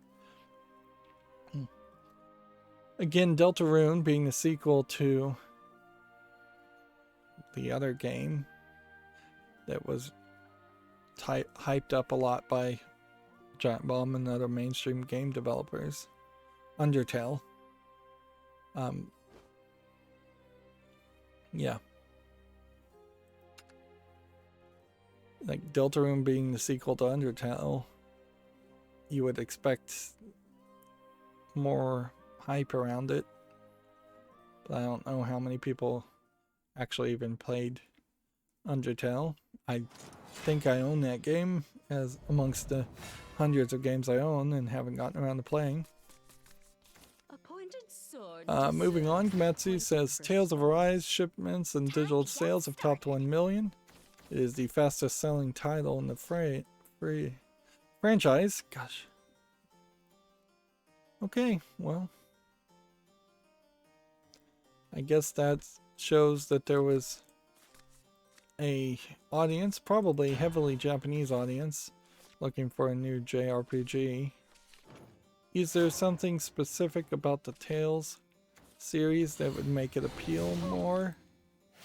It could be that the Tales of Arise game is maybe slightly older looking characters, taller characters, not really going for the chibi art style or the moe art style of anime. Whereas Atelier Ryza maybe goes a little bit more cutesy and a more chibi. And I suppose there hasn't been a new Final Fantasy in a while, so it may just be that people were itching for a new JRPG.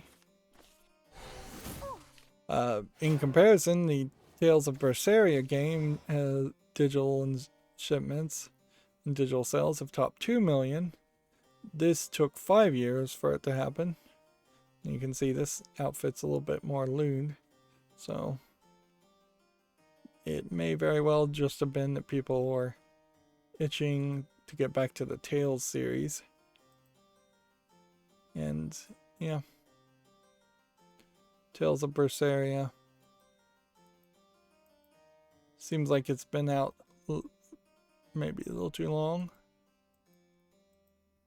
There's definitely a concern though as far as whether or not I would want to cover the Tales series for whatever part of the Tales series is available on PC. It could just be a really long series to cover. And I think it's probably important to recognize that I think the Tales series are action RPGs, so there may very well be other JRPGs out there that are turn-based and that they may not really compare to each other. This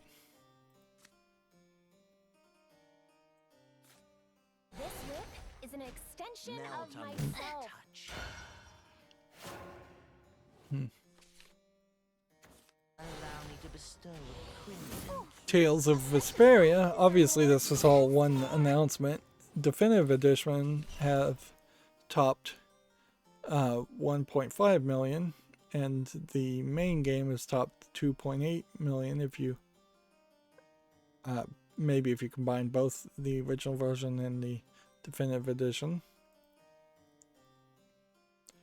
Of course, yeah, that gets overwhelming certainly when you see that there's several different Tales series and they all have different characters and kind of different art styles. It kind of just feels like Final Fantasy. This one looks much more cartoony and colorful. That being said, still very positive, still on my wish list as at least being viable to play.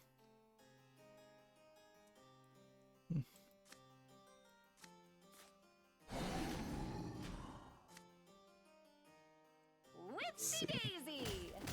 Now it's under delightful. Let's see. The Legend of Heroes Kura no Kisekai limited time free DLC set 40th anniversary thank you mega box has been announced.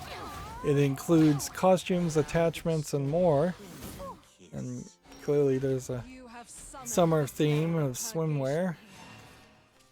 So yeah, the guy has some swimwear. And then I bet there's 2 or 3 girls that have swimwear. And the guy has no nipples. Yep. Not particularly out of norm swimwear, as it were. Normally, though, you'll see games like this offer content like that for a high premium. So them giving it out for free is kind of interesting. And something I would like to see them do more often than not. Also seems like they only really bothered to put swimwear suits for 2 of the characters, but then they're showing several other characters getting attachments and modifications to their outfits. Cat ears, dog ears, fox ears, cow ears, sun visors.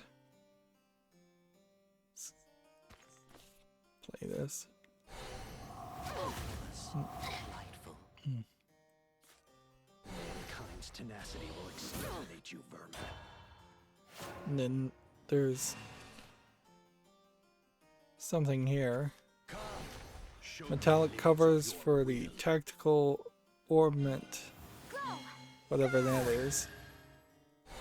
Lose yourself in this final dance. Yep.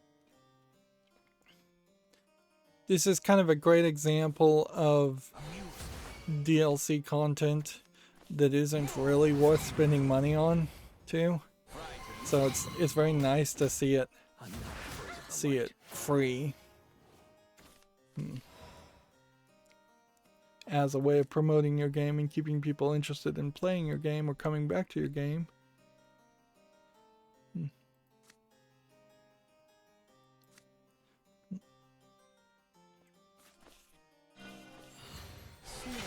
I'll see you in purgatory. Are you as excited as I am? Well, are you? Scatter like the blossoms. If you want me to hurt you, just say the word. I'm gonna scoop out your That was almost amusing. Let's see. Moving on, Gamatsu says Bandai Namco has announced their Tokyo Game Show 2021 online schedule. Apparently, they're going to do something with Dragon Ball Fighter Z, which I thought they were kind of done with that. And then here is Idolmaster and Sword Art Online, I think. Yeah. Tales of Arise. Is that Shadowverse? I don't think so. Maybe Evoland, maybe? And then My Time as a Slime. That time I got reincarnated as a slime.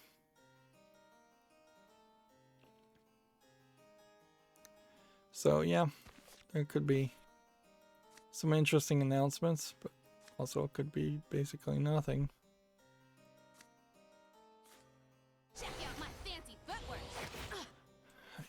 this. With this payment, darkness stands with you. Flash of metal, a silent night. Let your soul succumb Like to the the moon void. on the water's surface. Just kill myself on accident there. Sega to announce a new RPG at Tokyo Game Show 2021. Let's see, this is the one that they think is probably a RPG game. Let's see, they have a teaser trailer. Smartphone RPG game. There is a real question, if you are going to make a lot of RPG games and JRPG games for smartphones, how are any of those going to differentiate themselves from other people? Because a flood of 50 to 100 new JRPGs does not likely create a huge audience of people who want to play JRPGs on their cell phone. I can't imagine really wanting to do that on a cell phone much at all.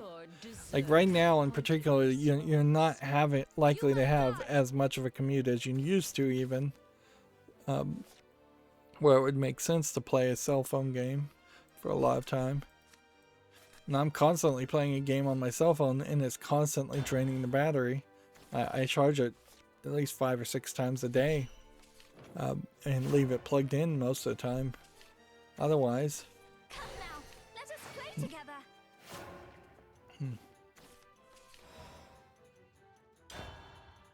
Moving on, Blood Rain Revamped and Blood Rain 2 Revamped have been announced for the PS4, Xbox One, and Switch due out this fall. I assume these are just the remasters of the Terminal Cut editions.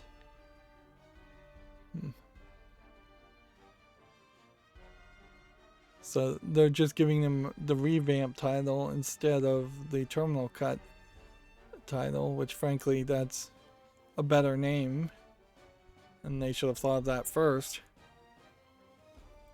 Check out my fancy footwork.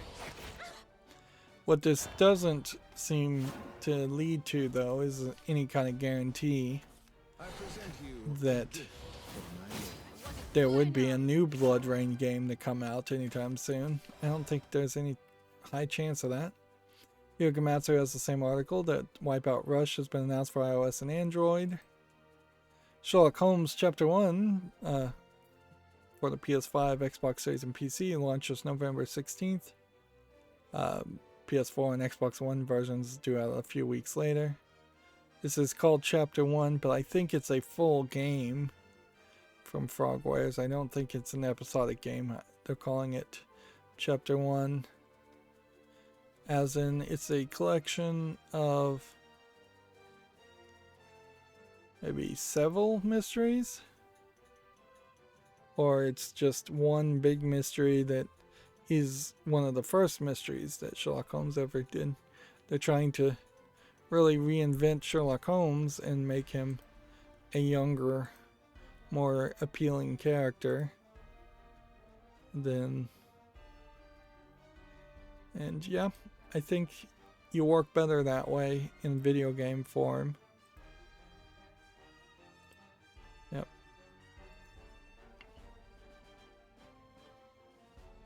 There's a long list of Frogwares Sherlock Holmes games that have come out in the past, unfortunately, and that have been less than stellar. Kind's tenacity will exterminate you, vermin. So I also wouldn't be surprised if there is a certain amount of hesitancy to play a new Sherlock Holmes game.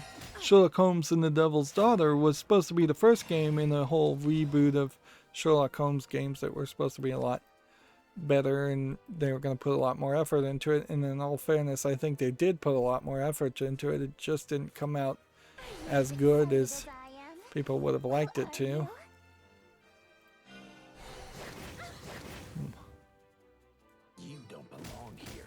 I suppose I've lost some of my edge. Get ready to fly!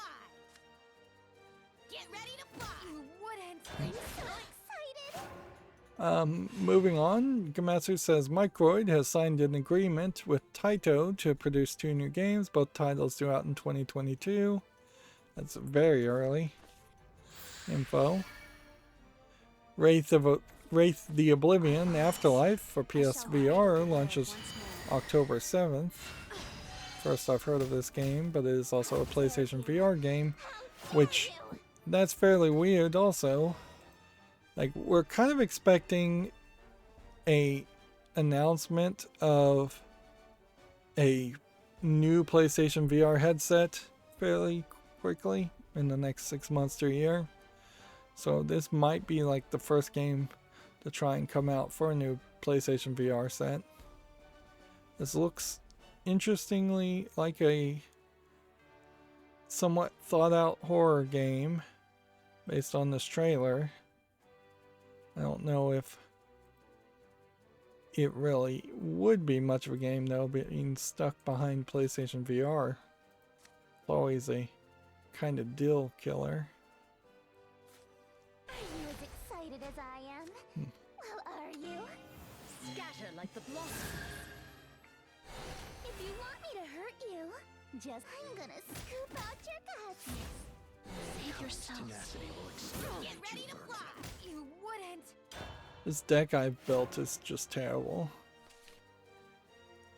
Let's see, Death's Gambit Afterlife for the Switch and PC launches September 30th. Which one is Death's Gambit? I shall cradle the world once more. It's a Metroidvania hack and slash game.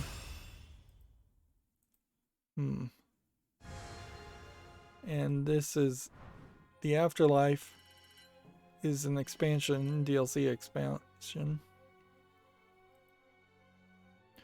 I could see playing Death's Gambit as a kind of Rogue Legacy sequel, although I think Rogue Legacy 2 is already out, so I don't know why you wouldn't just play that, but yeah.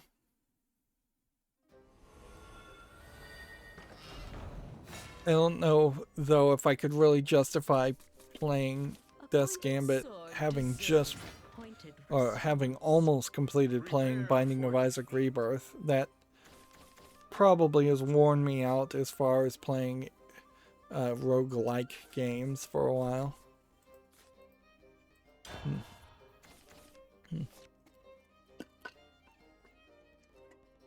Or at the very least, if I was going to play a roguelike game, I'd want it to be a really popular one and really well recognizable one. The game Unsighted launches September 30th for the PS4, Xbox One, Switch, and PC. I think we may have already talked about this, but now we have a date. Seems like it's a top-down hack and slash game, but it seems like it has a decent amount of polish on it. So, kind of a Metroidvania experience it seems like too. Yeah, that would be a very different type of Metroidvania experience, so I could see playing it on day one if I somehow got the game for free or cheap on day one, although, yeah, I'm still very far behind playing old games. And then let's see. Gmode Archives Plus, Ketsui Kizuna, G Goku Taichi DX for Switch launches September 30th in Japan. More of these, I believe, shoot 'em up games are getting released. GameDeveloper.com has an article here, featured blog, what I learned from a 14-year passion project, which, I mean, honestly, you should have learned something after 4 years. Took you 10 more years to realize that your passion project is taking too long.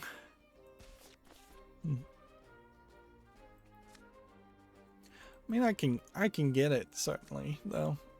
Being passionate about something can blind you from a lot of reality. Excited as I am. particularly You? realities such as you're wasting your time. I'm so excited. Check out that article if it interests you. And then they also have a featured blog article here exploring the sonic foundations of the audio-only adventure The Veil Shadow of the Crown. Which, yeah. Probably a fairly slow news day because that's pretty much all the news. We've got a few more tabs and then I think we'll probably be close to being done. Here we have a game called Juju Boss Puzzle, which just looks like a simplistic ladder and shoot game. I know there's a name for these types of games, but I forgot the name of it. $2.09, English, Portuguese, Brazil, Spanish, Latin America. You know what this is Lemmings. I was thinking this was like maybe Dig Dug might be the name of that game, but no, this actually is a Lemmings game. Does that change anything? No, I don't think I want to play just a generic Lemmings clone. You would basically have to make a new Lemmings game to potentially even convince me to play it. But even then, I don't know if I'd want to play that. Lemmings wasn't particularly a good game, it was just a very prevalent game, just out there when it came out. Here we have a game on Steam called Lola the Escape, which looks like it's a frustration precision platforming game with a lot of deadly traps, and you're playing as a cow.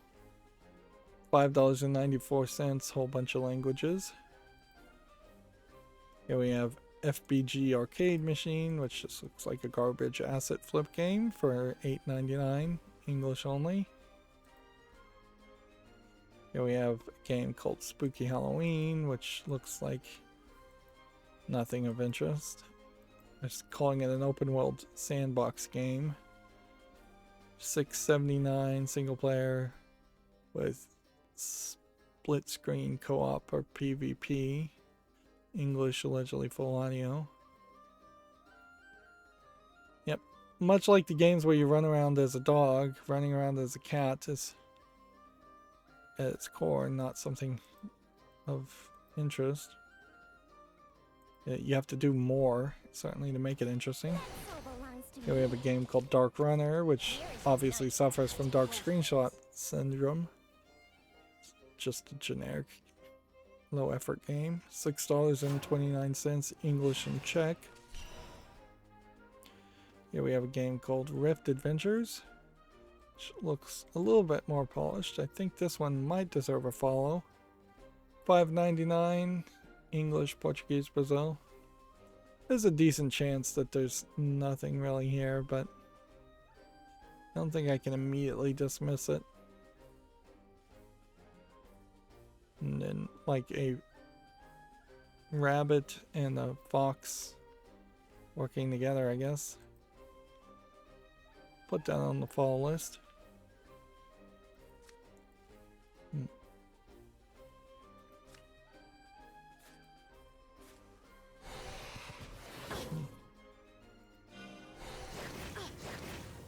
Pity is for the weak.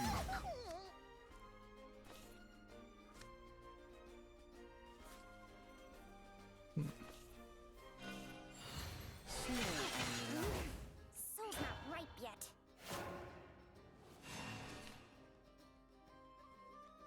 See, GameDeveloper.com, the mobile publisher Azure has nabbed a minority stake in the app developer Skyrocket for $2.2 million. Check that out if you're interested.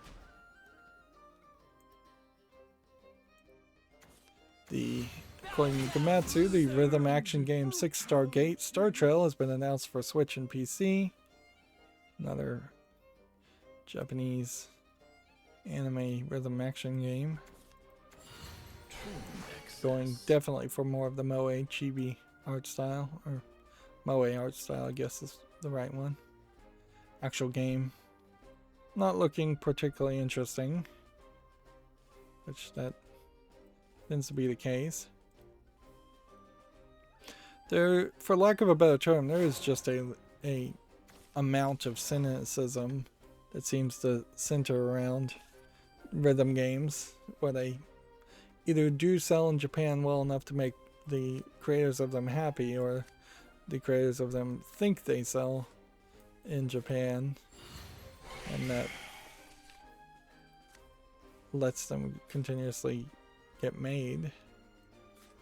Allow me to bestow a crimson kiss.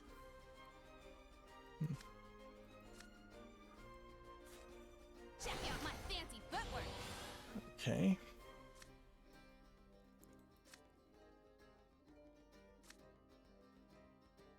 Get ready to Just fly. attack there and attack there, I guess. Let's see. Komatsu says the Castlevania Advanced Collection has been rated for PS4, Xbox One, and Switch, and PC in Taiwan. So, another rating for the unannounced collection appears. It was first rated in June 18th in Australia. It's going to presumably include Castlevania Circle of the Moon, Harmony of Dissonance, and Area of Sorrow. So, fairly old Castlevania games, but there aren't any new ones. Let's see, Komatsu, the Playism Game Show Premium Edition is set for September 25th. 16 titles apparently are going to be shown. I believe Playism, mostly known for Japanese games, I guess, but I thought they made visual novels, but they're saying Bright Memory Infinite, Gnosia, Record of the Lowest World, Deed Lit, and Wonderland, and The Sealed Ampule, and none of those are visual novels, so I guess I'm wrong about what kind of games they tend to publish. Gametsu has the updated Famitsu sales, showing the rest of them. Tales of Arise for PS4 took the #1 spot, which is interesting. And then Tales of Arise 5 took the #3, but WarioWare took the #2. I guess Tales of Arise did not come out on the Switch, because I am not seeing it listed. And then Ys Monstrum Nox, Ys 9 Monstrum Nox is 9th, and NBA 2K22 for the PS4 is 12th. And then for the Nintendo Switch it is 17th. Then F1 2021 is debuting in 26th position, and Sonic Colors Ultimate debuts in the 27th position. That's pretty bad.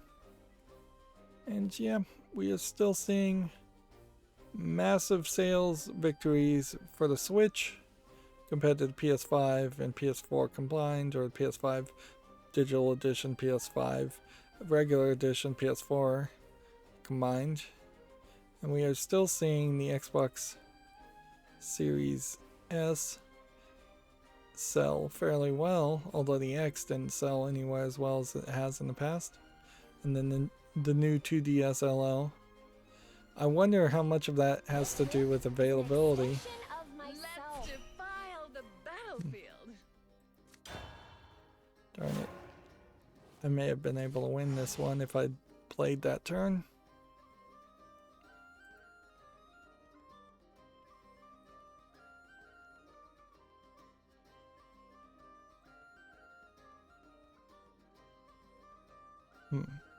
Video Game Chronicles has the same article about the Castlevania GBA collection. So, same story. Here we have a game on Steam called First Class Escape: The Train of Thought, which looks like it might be a decent escape the room game. Worth a follow, at least $6.29, English only, third party EULA, was it? Yeah, third party and user license agreement. Here we have one called Hisato no Saku, which looks like a very simplistic Game Boy styled game. $4.99, English only. The new PlayStation 5 model is no better or worse than the launch model, according to Digital Foundry. Which, yeah. So we have now heard from 3 different sources, 3 different claims about the new model. One claiming it was worse or could be worse, one claiming it was better or could be better, and now one claiming it is equal. So yeah, I bet on almost all metrics it probably is just similar enough that it doesn't matter. That would be what they would go for generally in a model refresh. Just a slightly lighter, slightly cheaper to build version of the PlayStation 5. And yeah, at a certain point that just points out that those kind of articles are not even worth really paying any attention to until a lot of people confirm that something terrible has been done or something good has been done. Wait till the bad news hits a fever pitch and is getting reported by a lot of people before you even pay attention to it. That's a great way to save yourself some time in life. Video Game Chronicles also says a 500GB Xbox Series XS storage expansion card is reportedly coming soon. This would be a cheaper alternative to Seagate's 1TB. Yeah, I could see them going down to 500GB. I bet they don't go any lower than that, though. Particularly with the chip shortage, I could see reasoning behind it. Behind that idea. What a shame. Mankind's tenacity will exterminate you, vermin.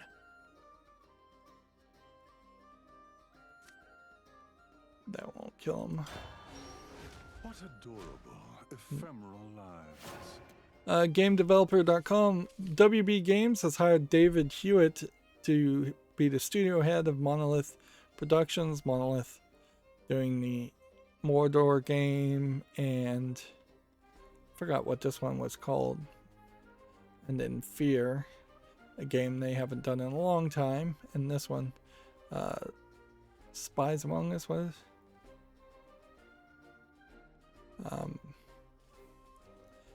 In a lot of ways, the team at Monolith now is not the team that made Fear or made this, and honestly, they were heavily hamstrung in the Mordor games. Also WB Games has just been acquired, so there's a lot of shuffling of the deck chairs on the Titanic potentially. I don't know if I really believe that WB Games or Monolith is going to go out of business, but I could totally understand if they did choose to go that direction and just license out WB properties to other game developers instead of having an in-house team. Okay.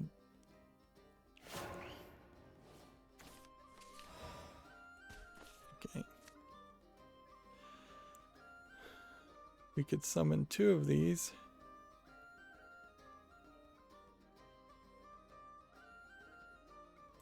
Or we could do this.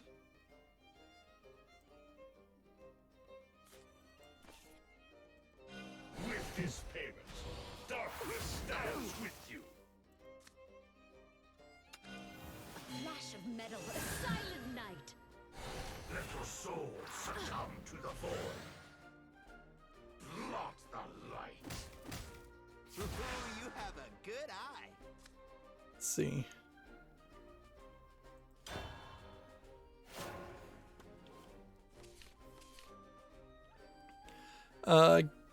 GameDeveloper.com says Omdia has run an analysis, and they say in-app ad revenue is growing faster than in-app user spending. Okay, good to know. Here we have a game on Steam called Evan Quest, which... I think this is probably just an asset flip game. I don't think there's really anything here. 99 cents, English only. Here we have a game called Sailing Stone, which also looks like an asset flip. For $7.19, English allegedly full audio. Here we have a game called Kickball, which looks like nothing of interest. $1.59, English only. Here we have a game called Drag Engineer. Yeah, trying to figure out drag coefficients in a video game sounds like something that would be really annoying. And see, they're trying to sell this as a programming game, but I don't know if this looks like an interesting game in general. $3.99, English and Chinese. Game developer also has the obituary for the ZX Spectrum creator Clive Sinclair, which, yeah, it's just a couple of paragraphs if you want to check it out. Here we have a game called Murder Diaries. This looks like this might just be a walking simulator. Looks a little too out there and random. Yeah, just flying around, looking at assets that have been flipped. This is $7.99, English only. No to that. Here we have a game called Tale of Iron, which looks like it might be a interesting action RPG game. I don't think it's card based. And I like the art style, so I'll put it on the fall list. $22.49 is definitely asking a lot, though, as far as the price. English, full audio. Put this on the fall list, but man, I'd have to get that on sale. Let's see, Monster Hunter Rise Cross Mega Man Collection begins September 24th. So you can make your Palamute look like Rush from Mega Man. Check that out if you're interested. Bubble Bobble 4 Friends, the Baron's Workshop for PC launches September 30th. Apparently this puzzle platformer includes a stage creator on PC, which I don't think the original game had. Alright, well, that looks interesting. I'm not going to bother to watch this whole video.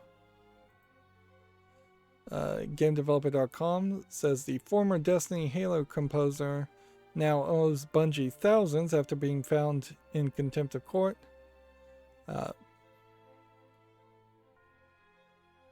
The Destiny Halo soundtrack composer Marty O'Donnell has been found in contempt of court for posting music assets on YouTube and Bandcamp. Was there an injunction telling him he couldn't do that? Yeah, because I don't know how you get found in contempt of court before that happens.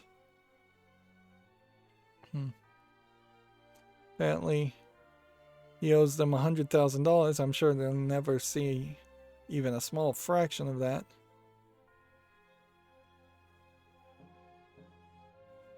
Let's see. This is really scary as any kind of artist or creator to say, I created this thing and I can't even make a portfolio online and show people music I composed.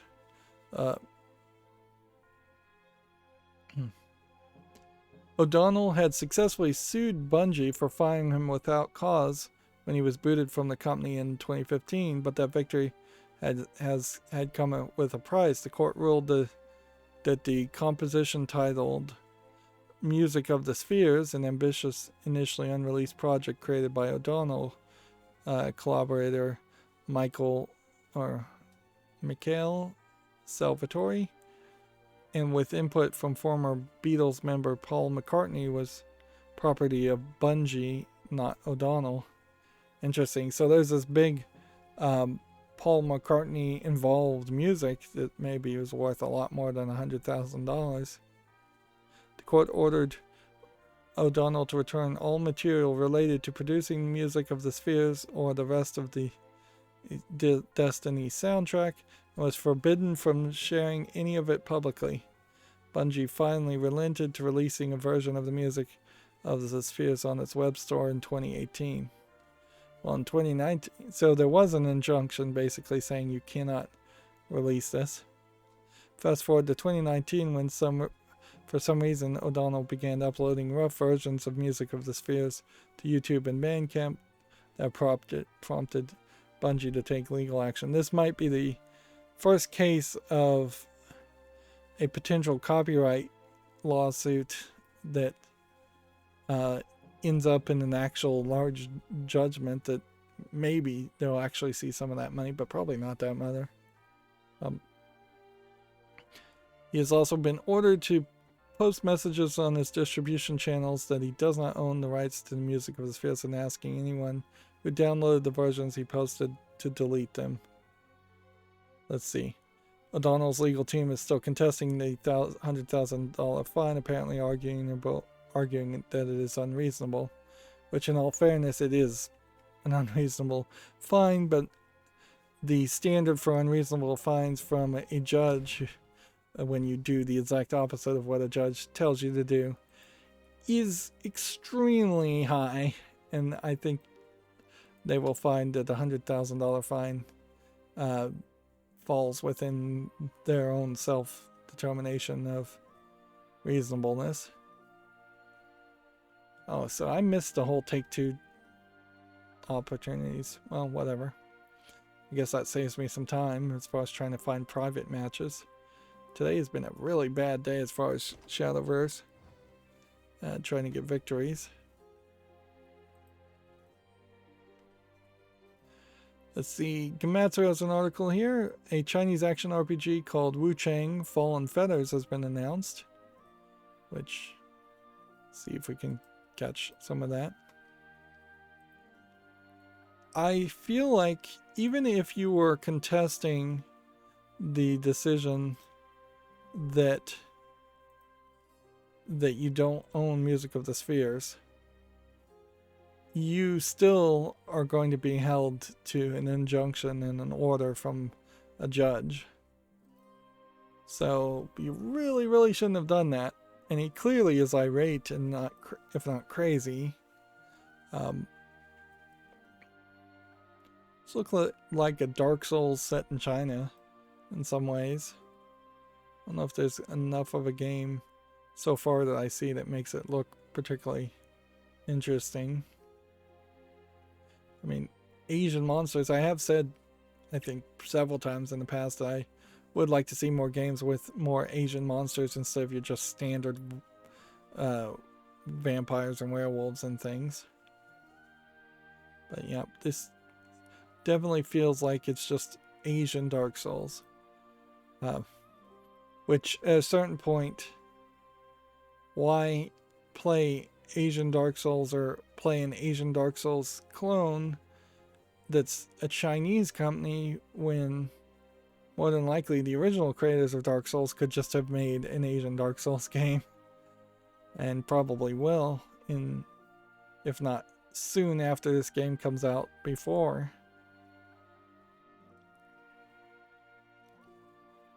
Yeah. Yeah, I can't even see an argument as far as publishing it. Like, if you were saying, well, this previous version is prior art and thus it's part of my portfolio, or this previous version is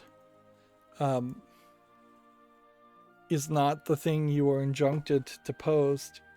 I mean, you could maybe make that argument that the interpretation of it was, this is not some part of the soundtrack because this was a earlier version of the song, and this was not contracted work, I guess, maybe.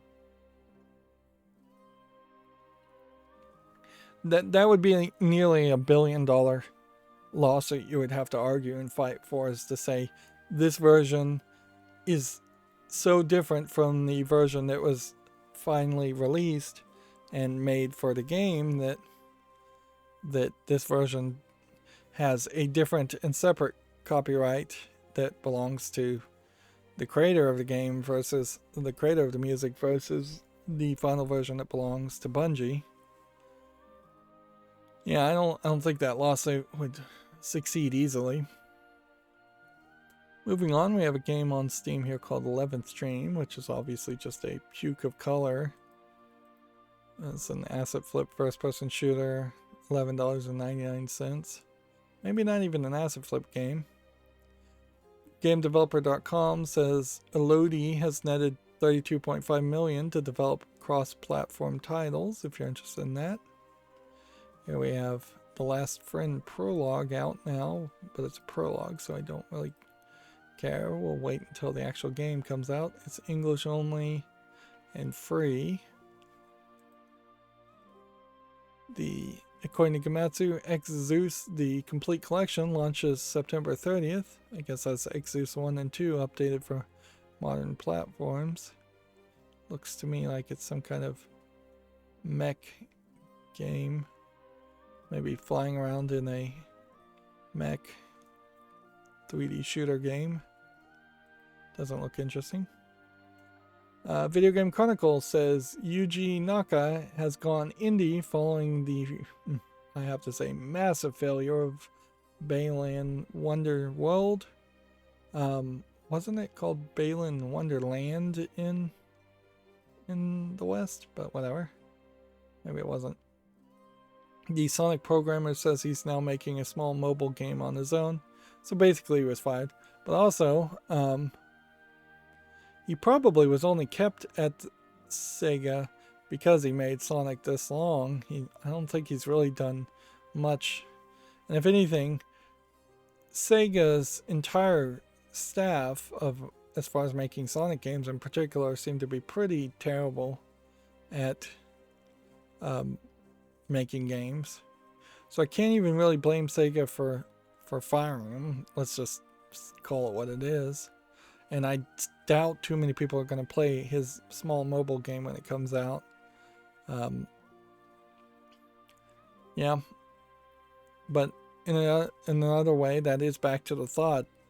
All of a sudden now, in the past few years, it feels like Japanese companies are more willing to get rid of employees instead of just keeping them on and just hiding them somewhere in an office.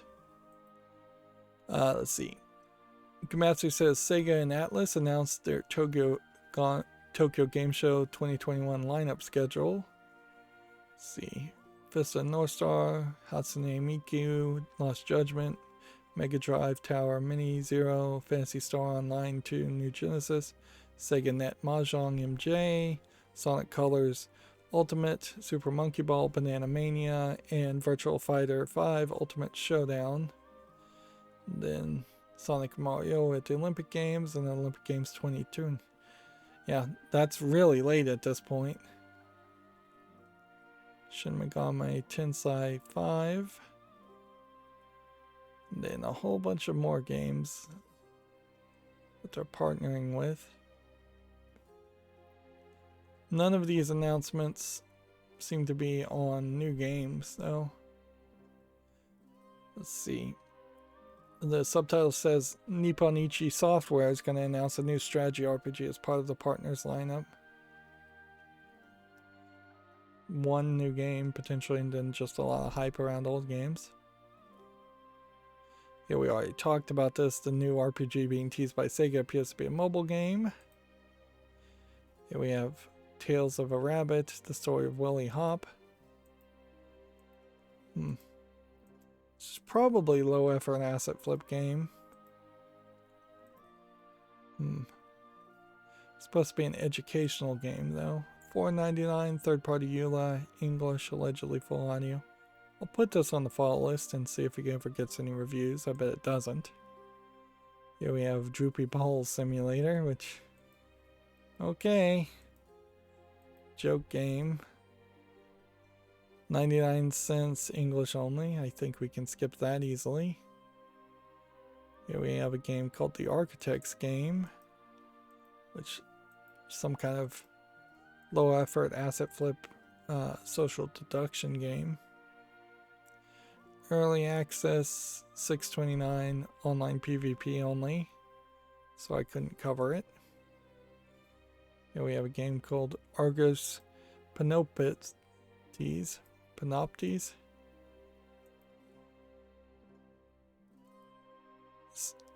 Looks interesting in the art style, but the actual game I think is just a generic platforming experience.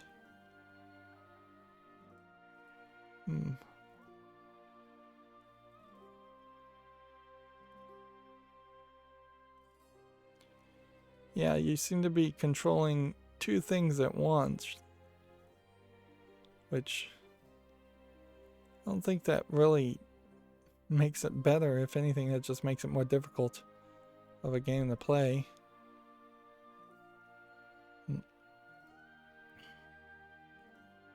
Honestly, I just don't think there's a game here that... I don't think there's just a reason to justify this art style for that style of game. It seems disconnected. $4.24 English only. I'm gonna have to say no for that. Next we have one tag nudity and sexual content, so let's check it first. Yep. It's Nico Candy Shop, and it seems to be not a jigsaw puzzle game, but just a piece puzzle game of anime cat girls. That's what Nico means, cat in Japanese, and you just drag and drop them together. It's 79 cents with a 18 plus free DLC to decensor it, bunch of languages. It's not a terrible price if you're just looking for a cheap, probably less than 2 hour porn experience. There is a potential argument here for a game like this where you probably could burn through it in less than 2 hours, where people might refund it, and that might just generally increase the number of refunds on Steam and generally give off a perception that more games are being refunded than should be.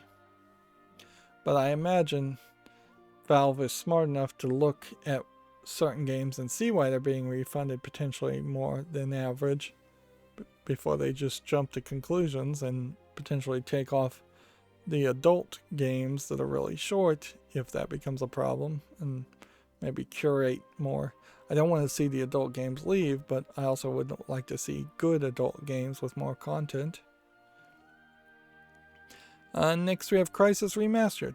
I've never played any of the Crysis games. I think I own the old one. This one is on the following list already. It's $14.99 and third-party EULA, English full audio. I suspect now that this is out today that we will potentially in the next week see a lot of reviews pop up and a lot of YouTubers and game critics covering it. There is a definite possibility that Crysis 1 is a rough older game and it'd be fairly hard to play it like compared to like a brand new game. Let's see. Gamatsu says Limnus Gate gameplay overview trailer is now available to watch. Let's skip through this and see what this is. Yeah, even like comparing this random first-person shooter to Crysis, it seems like you're gonna have some new gimmicks and more polish happening. Nah, I don't even see anything particularly interesting around Limnus Gate, but yeah, Crysis would be a bit of a struggle to play. Here we have a game called Street Dreams, which looks too neon-y for me. It's $8.39 English only. Here we have Neon Arena, which is probably too neon-y for me also. It's a top-down asteroids game for 59 cents. Let's see. GameDeveloper.com says the IGDA Women in Games Group Chair Jennifer Schur has departed following abuse allegations. So, yeah. That's not really lifting up womankind there. I don't know if this story has been talked about much, though. She was accused of emotional abuse and manipulation. Now, arguably, I think you could say there are a lot of women out there that are very good at emotional abuse and manipulation. But then you could also certainly take this without knowing. You could assume one way or the other way. You could assume that this is just accusations that are highly exaggerated or just outright false, and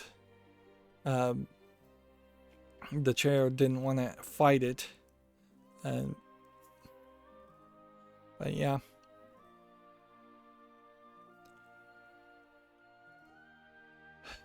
Yeah, it's a weird catch-22. Women often don't seem like they want to work for other women. Men often seem to not want to work for women. And then women often complain that they aren't getting promoted and being the boss. So, yeah. What can you do, really? And the only thing I could probably say is that if you're being accused of emotional abuse and manipulation, you should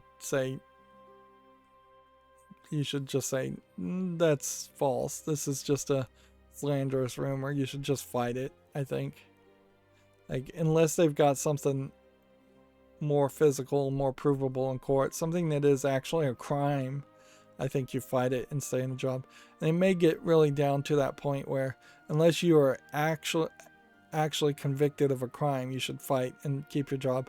Otherwise, you're potentially getting into a scenario where people are going to just be losing their jobs left and right on the slimmest of accusations.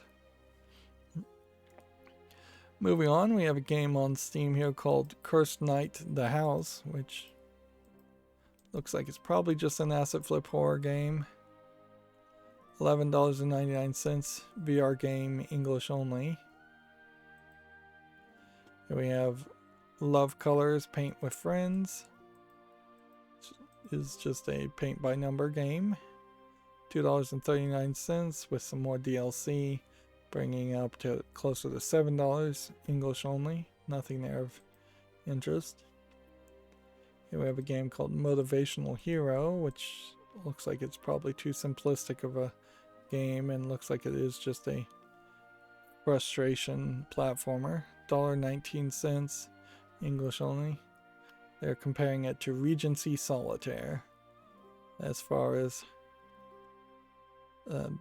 the tags are concerned and Steam is concerned, which is a terrible comparison. Here we have a game called Extra Orb, I guess maybe is how you're supposed to pronounce it. Looks like it's skee ball in large VR environments. Actually, I'm a little surprised there aren't more skee ball clones out there. I think there is maybe an argument here to put this on the fall list. It's probably not a game worth playing. $3.74 is also a little expensive, but maybe not that expensive since it's kind of unique. This is definitely a game where if you were a better programmer, you take this idea and you quickly make a clone, another skee ball game that looks twice as good and is the same price, and you can probably win the market before too many people even hear about this game. RetroArch is finally out on Steam. It includes Mupen 64 Next as DLC, Chronos, PC SX Rearmed, Stella, and Same Boy. That's 5 of 10 of its cores. MB, GBA, Messen S, think Messin is an NES simulator. Genesis Plus GX and Final Burn Neo. So there's considerably quite a few cores here that are missing, and RetroArch, LibRetro are kind of the same people. LibRetro is more the company. Like, there's really not the greatest of reasons to install this through Steam other than you just want it on your Steam storefront and Steam library. You still would have to get a bunch of ROMs. You'd still potentially have to install or build some of these cores that emulate different systems. They're really not getting deep into the possibilities that exist. There's still a decent argument towards specifically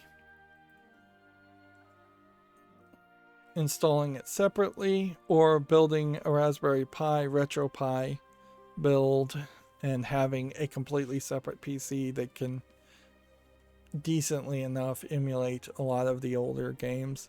Everything pretty much before Nintendo 64 is emulated fairly fine with a Raspberry Pi 3B Plus or Raspberry Pi 4.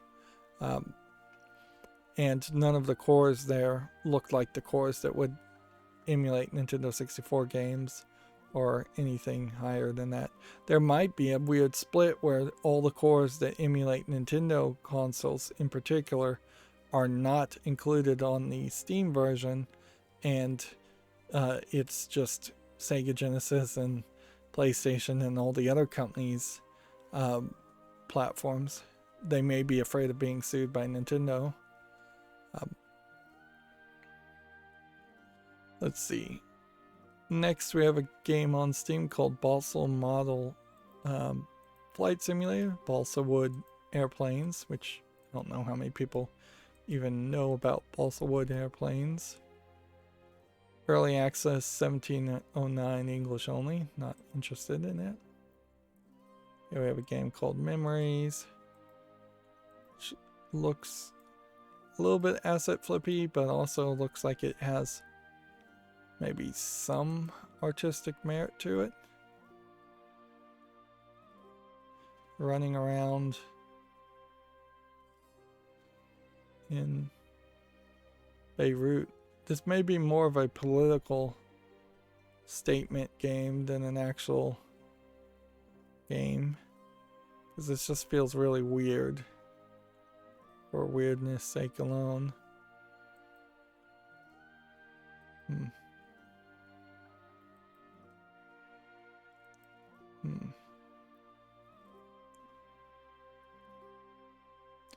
Yeah, this feels like this is a vertical slice of an attempt to make a game, not an actual finished product of a game. Which is a shame, because some of this visuals might be interesting. It's early access, $4.99 English and French. I'm going to give this a follow just as an exception, just in case they actually do get out of early access and actually make a game worth playing. Next we have a game here that's just all Asian characters. Looks like it's a Chinese RPG or a Chinese mobile phone game maybe. Yeah, it looks more like a puzzle mobile phone game. $2.09 Chinese only. We have Idolmaster Hunter's Steam Edition, which is like just a boring idle game. $4.79 English, allegedly full audio. Here we have a game called Plague Breaker, which looks like a Castlevania Rogue Legacy clone. Probably wouldn't want to play this, but I'll give it a chance. It is $10.79, which is fairly expensive. English, allegedly full audio. I'll give it a chance, but boy, does that feel like that's going to be a pass. Here we have a game, Honey, I Joined a Cult. which might be interesting, but I'm not sure what kind of game it really is. It kind of looks like an escapist clone. Early access, $17.99, whole bunch of languages. It is from the publisher Team 17. So, yeah, I don't know if I'd want to do this any more than I'd want to do Prison Simulator or anything else. Let's see, next we have Rising Spire Prelude, which is obviously just a prelude. This actually looks like a nice animation. Wasn't really expecting that. Early access, free, English only. I guess we'll wait till Rising Spire itself comes out, and if it's good, I'll put it on the wish list. Here we have a game called Filcher, which I don't even know how many people know the word filching or filcher as far as stealing things. Yeah, looks like it's a low polygon, low effort game. $8.99, English only. Here we have a game called Button Mash, which, yeah, doesn't look like anything of interest. Free to play, English, allegedly full audio. We have Chibi Club Tower Defense, or TD, which, yeah, doesn't look like anything of interest. $5.59, English only. Here we have a game called Bright Lights of Svetlov, which might just be an asset flip walking simulator. That's what it says, is a walking simulator.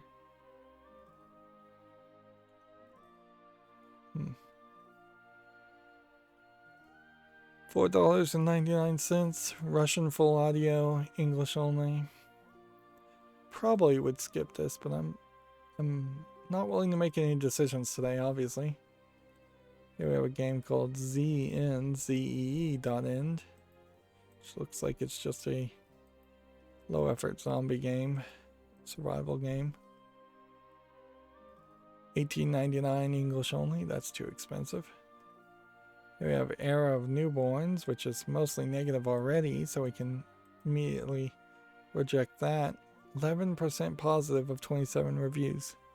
$19.99, supposed to be an MMO. Here's Metallic Child. They're calling it an action roguelike.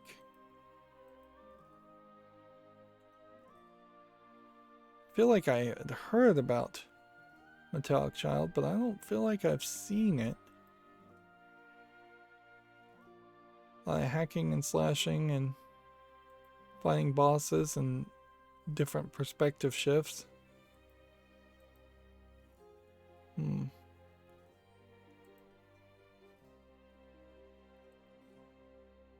Alright, well, I'll put it on the fall list. We'll see how reviews fare it. $22.49, Japanese and Korean full audio. This is from Studio HG, publisher Crest. Here we have a game called United Chronicles. And I'm just trying to get through enough games that we only have a little bit left from Monday. This game looks terrible. $8.99, English only. Here we have a game called Nair, which apparently they're not familiar with the hair removal product called Nair. Yeah, pencil drawing fighting game. Doesn't look particularly interesting. $2.99, English only. Here we have Hanaku Honor and Blade. Hanako Honor and Blade, mostly positive. Hack and slash game. $8.99, English full audio. I think that has to go to the wish list. Is there any reason to not put it on the wish list? No. Fairly cheap. May not be that long, but even at that price, that wouldn't be a big deal. Here we have a game called My Horizon, which looks like nothing. Let's see, early access, $8.99. Here we have Your Riding, Surfing and Bodyboarding game, which this is like weird that there's two surfing games coming out at the same time, and both of them look different. This one looks way worse though, and I don't think I'd pick either one. This is $21.24, which is way too expensive. Third-party account, English full audio. Here we have a game called Tales of Tales: The Crooked Crown, which looks like it is an actual board game. That might be interesting. Depends on how it really plays. $22.49 is fairly expensive though. English full audio. We'll leave that on the follow list. Here we have Astro Ace. Just a space shoot 'em up game of no interest. $2.33, English only. Here we have a game that's Asian characters, which looks like maybe a simplistic puzzle game. $6.99, English and Chinese full audio, allegedly. Here we have Puzzle Furries, which is just puzzle games of anime cat girls and furries. I guess furries, not cat anime girls. Yeah, no interest there. $1.19. Allegedly full audio in all of the languages it supports. Which really just, that should set off some red flags that they're mislabeling it. We have a game called Dance of Cubes, which looks uninteresting. 99 cents, English. Again, allegedly full audio. I don't think there's going to be any cubes talking to you. Here we have a game called Velvet Clouds, which looks like it's just drawn a little too bad for me to be interested in this. See, this is the kind of art style in particular that if somebody showed me a comic book of this in this art style, I'd be willing to watch it, read it. If somebody made a movie in that art style, it might be a little rough, but I'd watch it. But as a game, I just wouldn't put up with it. And then there's just an inconsistency in the art style too. Like, this is drawn a little bit different than this is. And you'd want it to be more consistent, I think. Here we have a game called The Forgotten Phobia, which, yeah, doesn't look like anything of interest. $5.99, English and Russian. It's part of a bundle for $61 of 55 other games. That too should be curated down, and companies shouldn't be allowed to make these giant bundles of games. We have a game called The Daunting House. There might be something here, but I don't think so. $9.99, English, full audio. Probably does have some speaking lines in it, but I bet it's not that much. I am going to definitely hate myself when I start cleaning up the follow list more and realize how many of these games I've left on the follow list that are just totally not really worth considering. We have Mary Knott's Garden Wedding, which looks like it's a hidden object game from HH Games. $5.39, English only. And then here we have one called 24, and then some Asian characters. And English is not supported. $2.39, Chinese only, easily dismissed. And yeah, that's enough to leave just a full title bar of tabs. So let me just very quickly go through my Twitter feed and see if there's any news that needs to be talked about, and then we'll just end this recording here. I see no reason to go longer. I may play off screen and try and get these, but I also could see myself just not caring, like, because yeah, honestly, if I could find a way to take a little bit more of a break between talking about news, I would, at this point, pretty much just stop playing Shadowverse. I've lost pretty much all interest in it. It's never been a game that rewards you well, and it is a very highly demanding game. The win ratio is worse than even Magic the Gathering Arena and Hearthstone. I really, really wish that the Binbrode game would just come out and I could jump over to that. Here we have another arena run, too. So I guess I should do that. They're doing the Tacticians Cup Volume 2, I guess, right now. So yeah, I'll just leave it here and let me check the Twitter feed.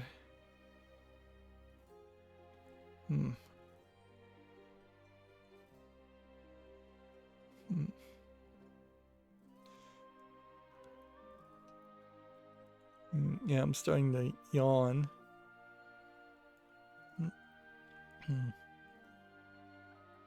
X-Play is still ramping up, I guess, as far as game reviews, but it really doesn't feel like it's ever going to be.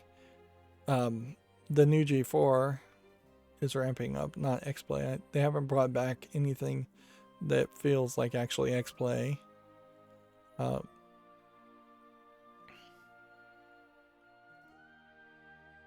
But yeah, they definitely feel like they're just a YouTube channel, and that's it. It doesn't feel like there's really any new idea or any chance at all that it would be an actual TV channel or in any way on the streaming site. It would make a lot of sense potentially for them to go all out and see if they could get highlighted as a series on something like Amazon Prime or Netflix. That would be definitely my idea. If I had millions of dollars of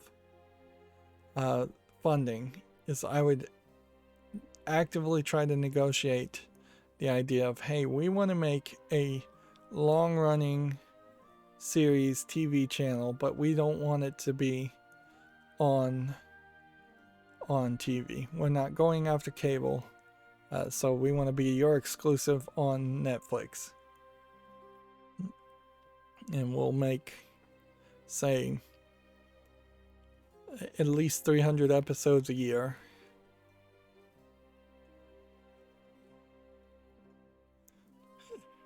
And I think Netflix would probably be interested in the small hype, particularly if you had something like G4 and X-Play there, particularly if you could get the rights or help negotiate the rights away from the old G4 content.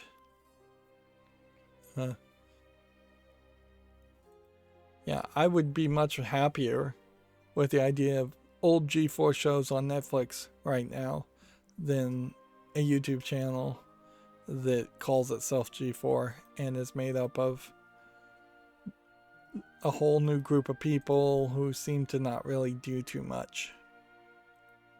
And that's the major problem, is that they just don't feel like they're doing anything worth talking about. And yeah, Attack of the Show definitely would have had a problem in that you don't have that much news that's fun to talk about happening these days. And X-Play can still definitely exist, but you have to be fairly careful about making a lot of content.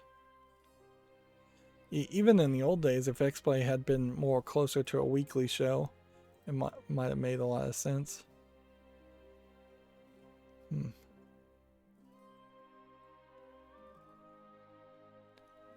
Let's see.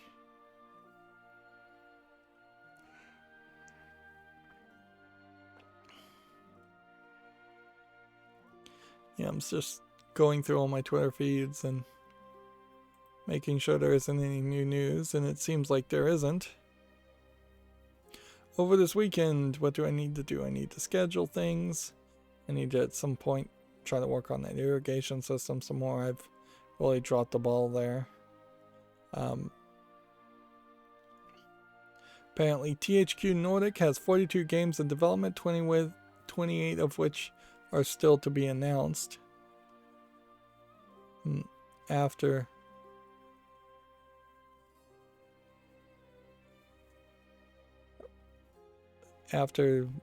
a announcement, I guess, that just happened from THQ Nordic. A SpongeBob SquarePants The Cosmic Shake has been announced for PS4, Xbox One, and Switch and PC. Is that a new game, though?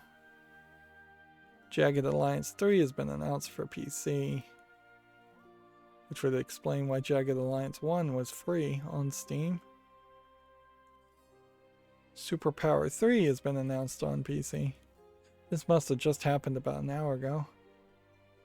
MX and ATV Legends has been announced for PS5, Xbox Series, PS4, Xbox One, and PC. I'm just going to read these out loud.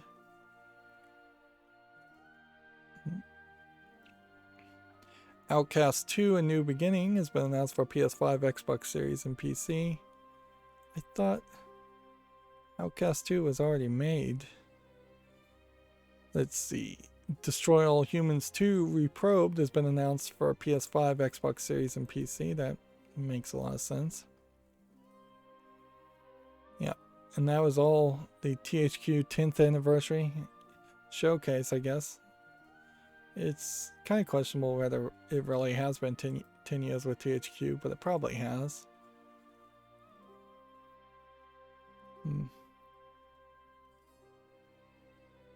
The SpongeBob 3D platformer is new.